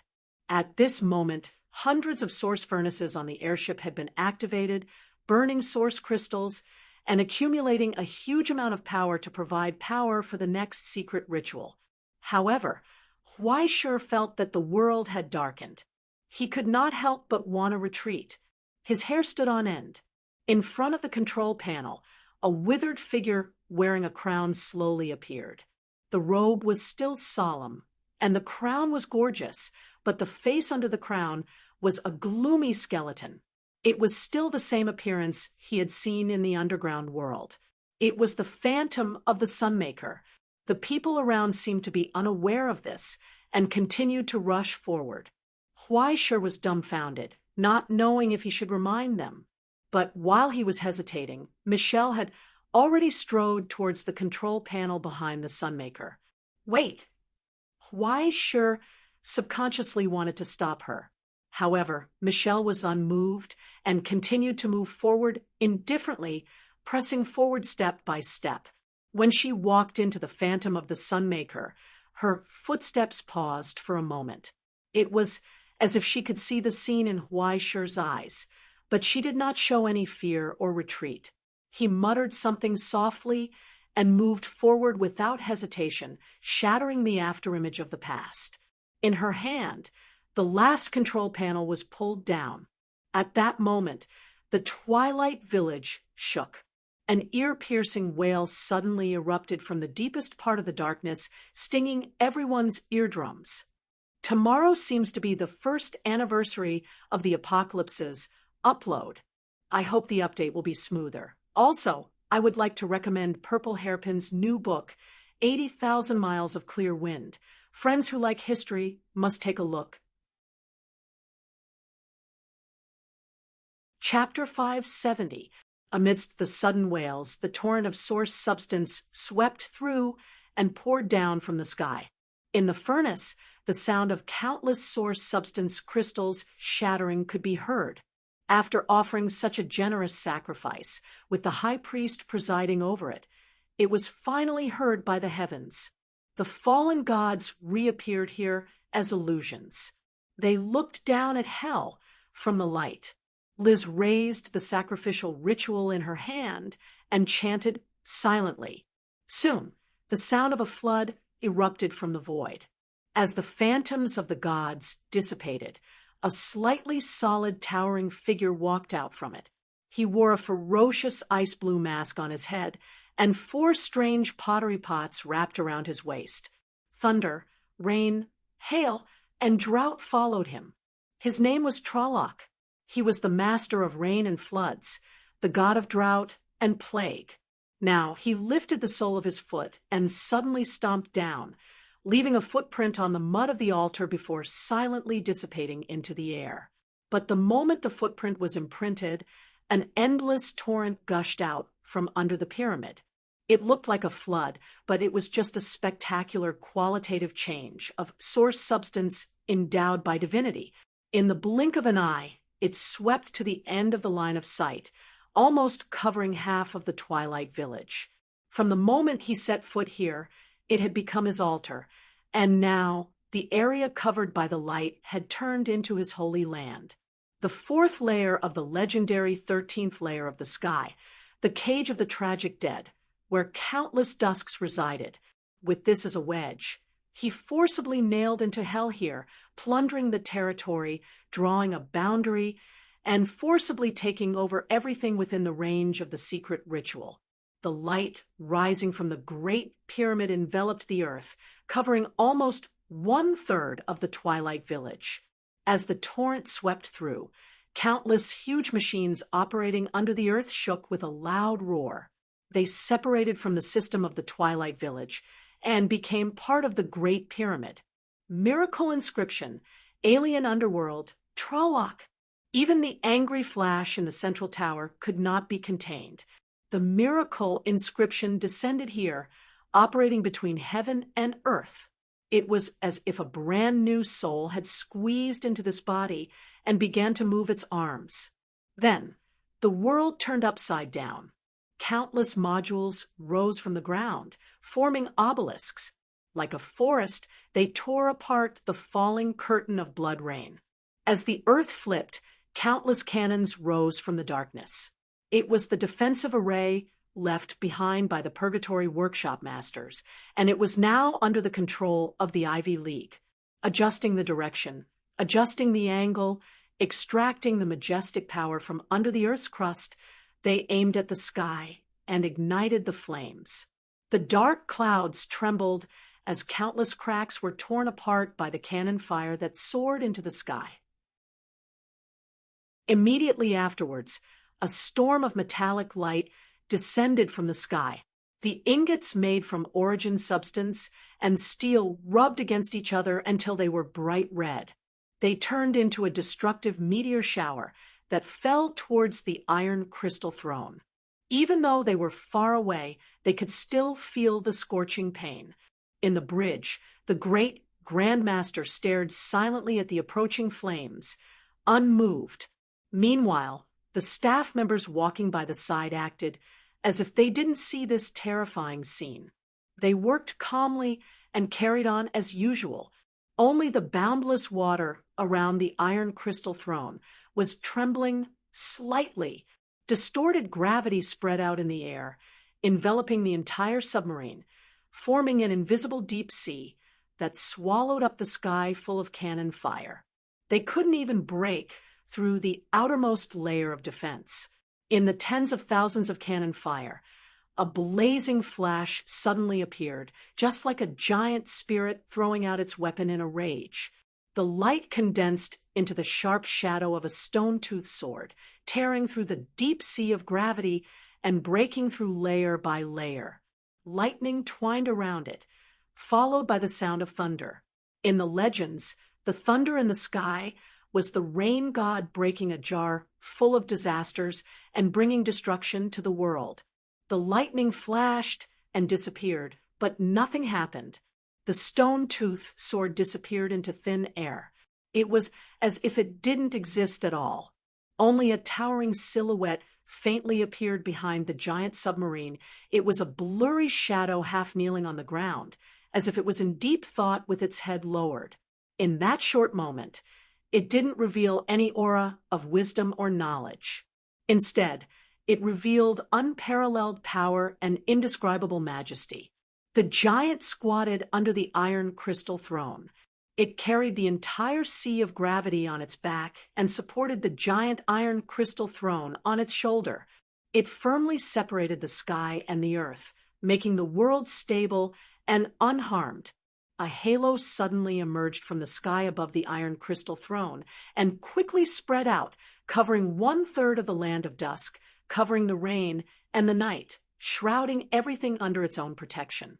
The little man in the bottle.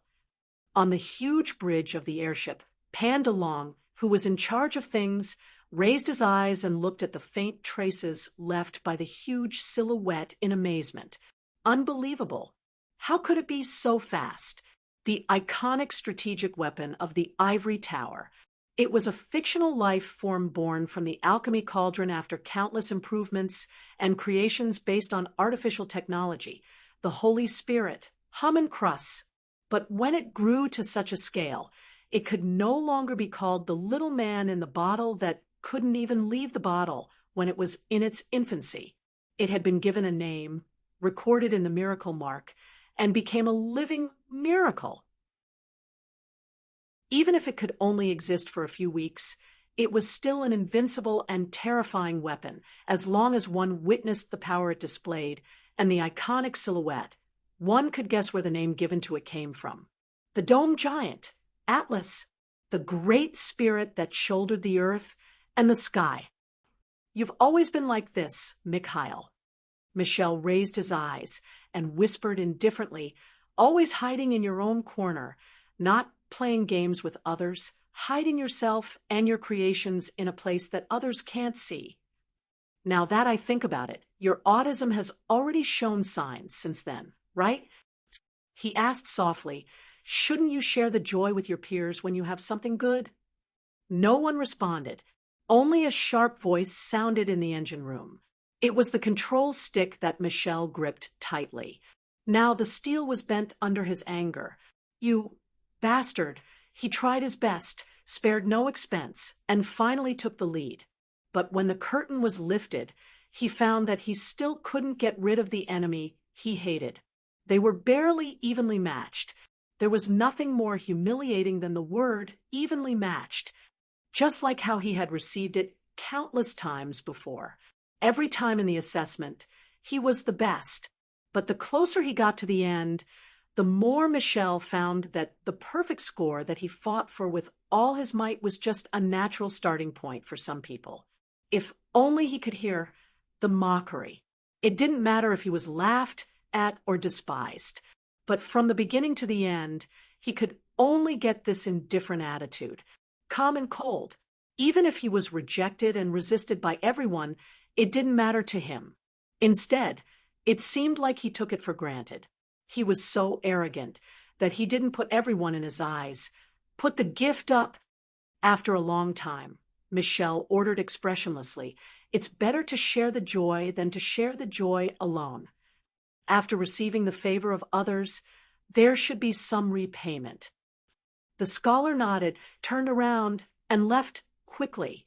Not long after, in the huge laboratory, in the pillar of light, the core of the two branch control centers, the remains of the former king of casting suddenly shook. A grayish-black flame burned in the wind lamp. In the empty shell that was as solemn as a statue, 2 lines of blood tears flowed silently from its eyes.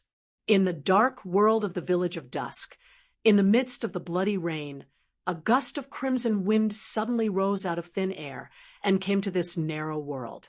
It moved horizontally and vertically, instantly covering every inch of the air. Wherever it passed, countless raindrops evaporated. The lush green flowers instantly withered and dried up. They were eroded by the horrifying high temperature and the violent toxins in the air, ushering in death. Then, the fluttering snowflakes mixed in with the heavy rain slowly fell. The ash-like snow powder didn't blend into the bloody water. Instead, it lightly floated through the rain and drifted between heaven and earth. Not long after, the whole world turned gray. The febrile wind and the precipitous tide. The terrible disaster that Huaishur had only seen in the witch's dream suddenly descended in this narrow hell.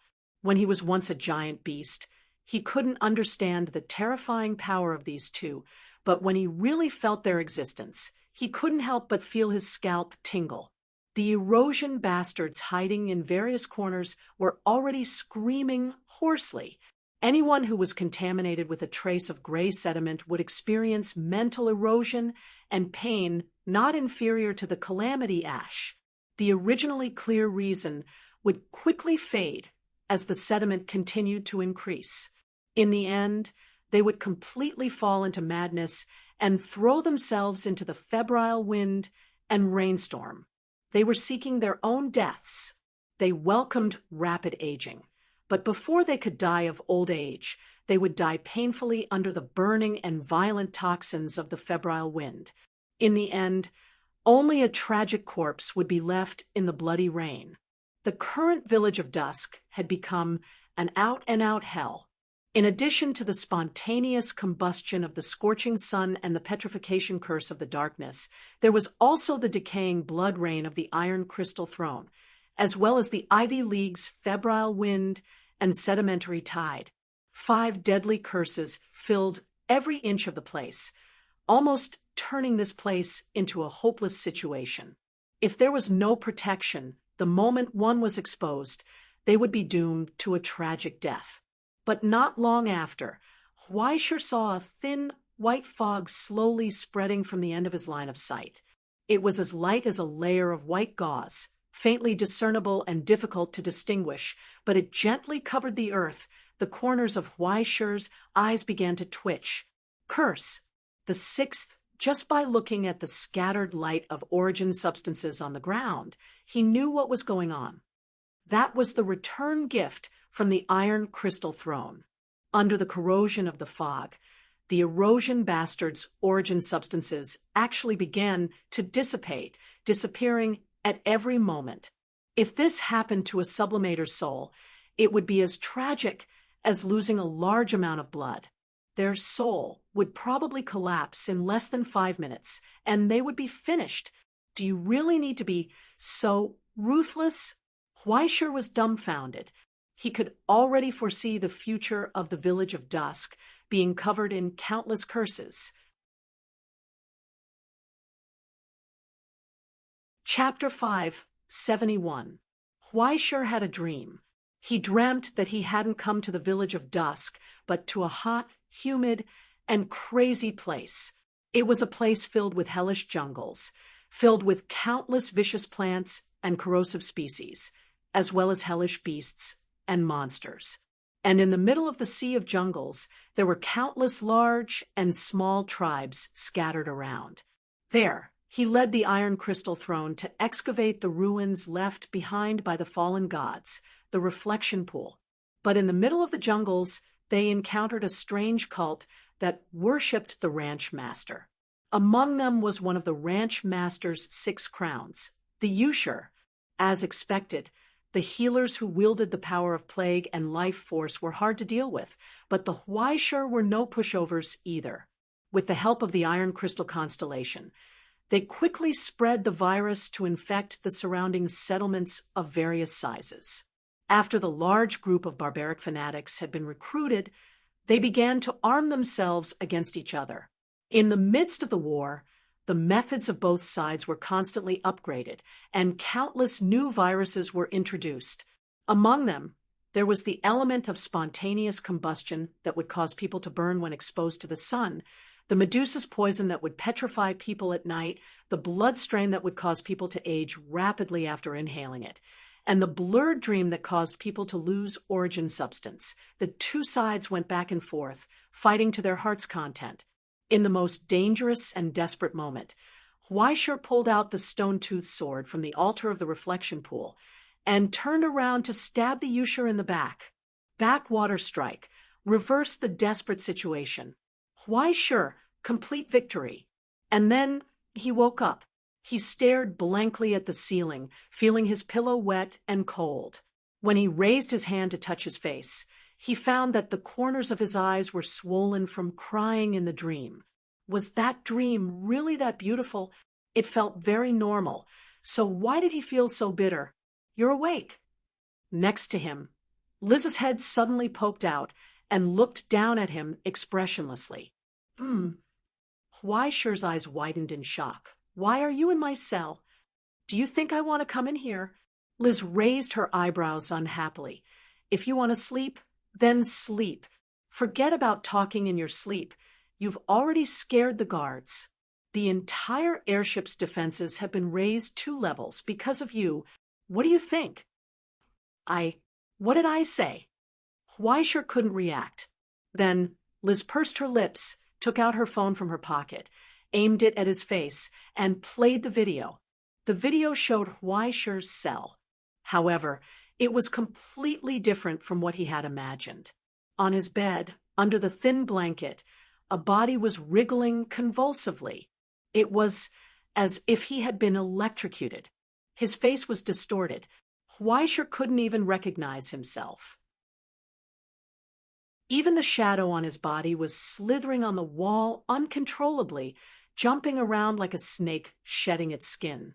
When he suddenly tensed up and arched his body, his expression became ferocious and terrifying. It was as if something was killing him. The prisoner in the video was panting and roaring, a sharp and hoarse sound coming from his throat. It was a language that had never been heard before, and it was filled with the meaning of chaos and madness. It was unforgettable after hearing it once. Inconceivably, Weisher actually understood. The screen was like a mirror, allowing him to see some kind of ferociousness hidden in his body. At first, it was ravings and murmurs, but in the end, it was a crazy roar. We encompass everything. We create everything. Amidst the muffled laughter, Weisher seemed to be crying. He reached out his hand, trying to grasp the invisible air, and asked in a deranged manner, "But Sunmaker, how can we change the nature of this stone?" No one responded. However, Weisher screamed and roared angrily. That sharp voice, even though it was recorded through the phone, stung Weisher's eardrums. It came suddenly, and then it stopped abruptly. Strange screams, incomprehensible whispers, and in the end, madness turned into sadness and despair. In the end, only humble begging was left. "Please save us. I beg for your mercy. Sunmaker, please, please." The soft voice quickly disappeared as the tears flowed out. In the silence, only the sound of hurried footsteps could be heard outside the door. Then he woke up. He opened his eyes. It was as if he had returned from hell, but he realized that he was still in hell. "Are you okay?" Liz looked down at him and scrutinized him. "You're crying. It's really outrageous." Men always have a past that they can't bear to look back on, especially someone like me. It's especially unbearable. Weisher rubbed his hair, got up, and asked, "Do you have a cigarette?" "No." Liz shook her head coldly. "It's not good for your health. Quit it while it's still early." She glanced at Weisher one last time and warned, "Don't cause trouble." "Haven't I always been very cooperative?" Weisher looked innocent and spread out on the bed. "If you don't like it, I can change my position." Weisher cooperatively flipped over. "I hope so," Liz said coldly. "Although I really want to kill you. I don't want to do it when you're unarmed. The more intense the resistance, the more fun it'll be, right?" Weisher narrowed his eyes and smiled. "It's really such a pity. How about you let me make one move? Depends on my mood." Liz retracted her gaze and turned to leave. The cage returned to silence. Not long after, Weisher fell into a deep sleep again. Sedimentation erosion is a common phenomenon. Don't feel too much psychological pressure. Ascendants with sharp senses often suffer from this situation in hell. Auditory hallucinations and illusions, but it's not something outrageous that's parasitic on your body. If you really want to say it, it's more like a psychological detoxification phenomenon. The next day, the Ivy League scholar finished reading Weisher's examination report and came to a conclusion. The celestial genealogy and the abyss are too compatible, causing you to receive too much information during the battle with the ever-changing. Perhaps there are many things that even you didn't notice, but the soul itself will reject such records of things that don't belong to you. After accumulating to a certain extent, it will produce a rejection, leading to last night's situation. You see, it's like a person who's been in a high-pressure environment for a long time becoming irritable and depressed. This is a normal reaction, indicating that your soul's immune system is working. Is that so? Huaishur was stunned. I also had a very strange dream. You'll have strange dreams when you have a high fever, right? The scholar laughed. Don't worry, how should I put it? The stability of your soul far exceeds the average level of ascendance at the same level, almost reaching the 4th grade. Moreover, your mental structure and resistance to pressure are abnormally strong. The erosion of the abyss sedimentation might not even be comparable to a small cold for you. It's really enviable. Hearing the professional scholar from the infirmary come to such a conclusion, Huaishur immediately breathed a sigh of relief. It was fine as long as he wasn't possessed by some random demon or monster. He wasn't worried about whether the other party was lying to him, because there was a very obvious symbol of the twin serpents on her wrist, the Hippocratic Oath. Unlike some doctors in the present world who just casually said it, scholars who actually made the oath would often take pride in it and follow it from the bottom of their hearts. Every Hippocratic mark that never faded was a proof of high morals and a holy soul. Moreover, more importantly, Huaishur raised his eyes, and while the doctor was examining him, he quietly looked at the top of her head. A pair of slightly trembling cat ears popped out from the gap between the two sides of her long hair. Cat ears. Big sister with cat ears. Although he knew that it was very impolite to stare at other people's physical characteristics, Huaishur couldn't help but take a few more glances, and he really wanted to rub it. Is it strange? The scholar was a little embarrassed and avoided Huaishur's gaze. Sorry, I'm not wearing a hat today. It's fine, it's fine. Huaishur tried hard to retract his gaze and put on a serious look. Beast characteristics. In parts of the border where the depth was too low, this phenomenon often appeared in newborns. It could be facial features, hair, or even an extra tail. For a long time, there was a general discrimination against beast characteristics. Many places publicly expressed that they didn't welcome beast characteristics and expelled those who had beast characteristics, not only because of their different physiological characteristics from ordinary people, but also because their resistance to the abyss was naturally low. Under extreme emotional stimulation, it was easy for the soul to lose control, leading to abnormal situations.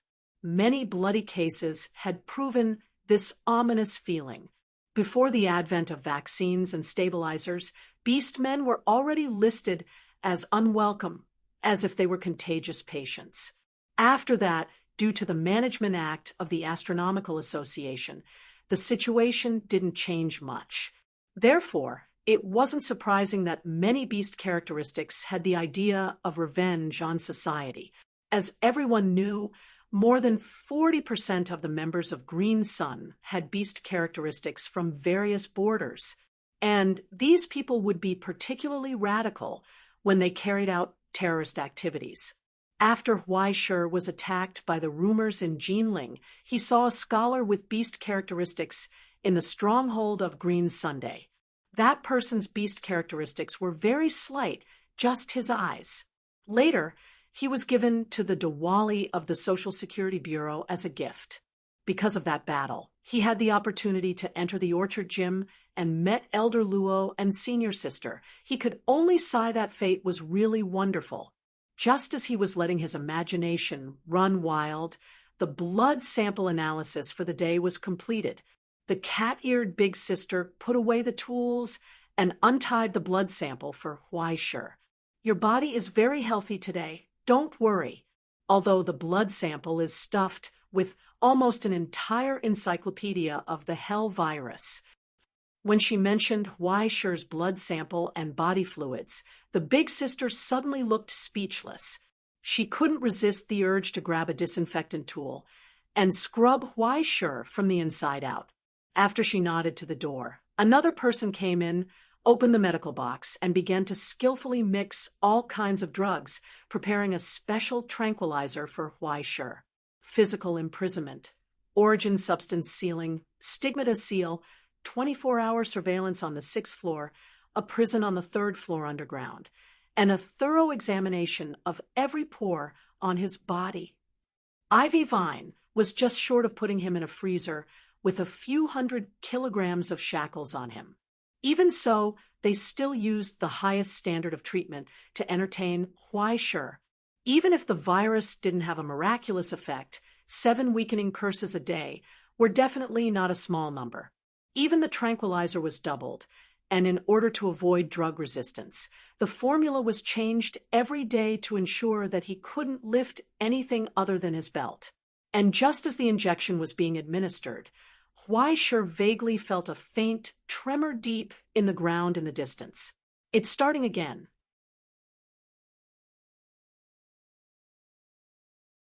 Chapter 572. Even though he was in prison and did not have any understanding of the situation outside, Huaishur could guess what had happened.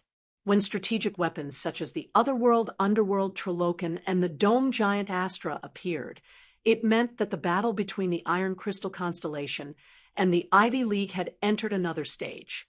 The two sides began to have a substantial collision, fighting for control of every inch of land, and at the same time doing everything they could to delay the other side's efficiency.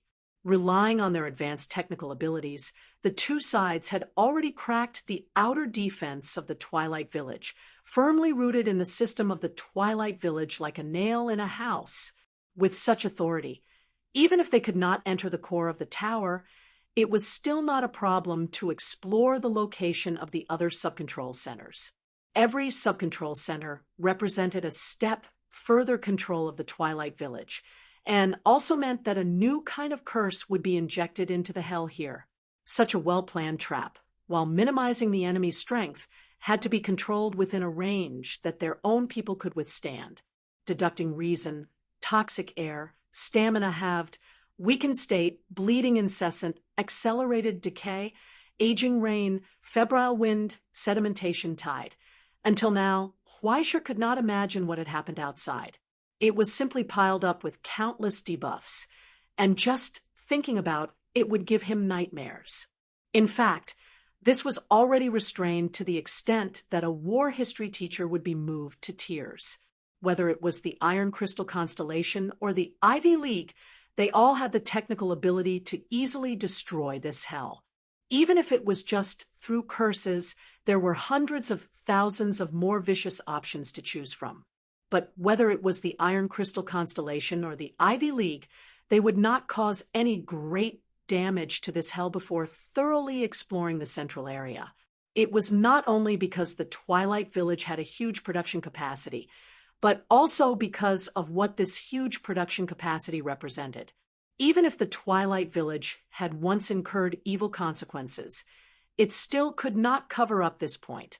The miracle they had created was real.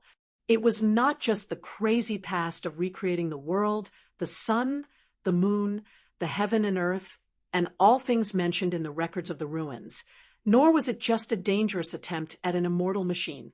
It was a real divine artifact, a truly unique great creation. Eternal Frost Core. This was the supreme result left behind by the creators, and it had been unknown before the last War of Worlds.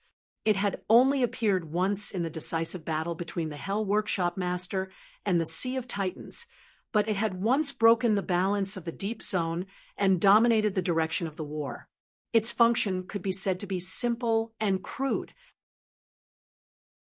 In short, it was a supergiant perpetual motion machine, according to the records of the Iron Crystal Constellation. Its power scale was enough to drive the entire hell without limit, and at the same time supply a large amount of power's relics. And it could last till the end of time. It could only be said that even with such power, they still lost to the Sea of Titans. Nobody knew what kind of trash the original Hell Workshop Master was. Even if such a treasure only existed in the Twilight Village, it was enough to restrain both sides and prevent irreparable damage and losses. Now, while Huaishur was squatting in the small dark room and having fun, the battle outside must have been fierce. Huaishur, on the other hand, enjoyed 3 carefully cooked meals every day, rigorous medical examinations and care, as well as unlimited happy drinks. He even started a new business in the prison and became the Little Weisher, making an indelible contribution to the mental health of the members of the Ivy League. If it were someone else, Weisher would not believe that this person did not betray them. Unknowingly, he had become a traitor. He had not even found a chance to betray the organization. In fact, neither Weisher nor the Ivy League had thought of doing this. Originally, they wanted to let Weisher do hard labor to warm up, and at the same time, send the video to the Grand Master to humiliate the Ivory Tower. However, after a lot of trouble, they found that Weisher was simply mud that could not support a wall. He could not do anything, but eating was the #1 priority. He could not do any work, he could not help, he could not go to the kitchen to pick vegetables, and all of them would have diarrhea the next day. However, all the evidence showed that this had nothing to do with Weisher. They could not beat him, nor could they scold him, nor could they release him. How could they deal with this? While others were working, he was watching. While others were standing, he was sitting. How was he a captive? He was an overseer. Left with no other choice, the colonel could only kick this guy into the small dark room. You just stay there quietly. Don't come out and get in the way and hurt other people's eyes. As a result, it was Liz, who was in charge of internal security, who had a headache. She was so angry that she lost a few strands of her hair. This was the first time Liz found out that a sublimator could lose hair.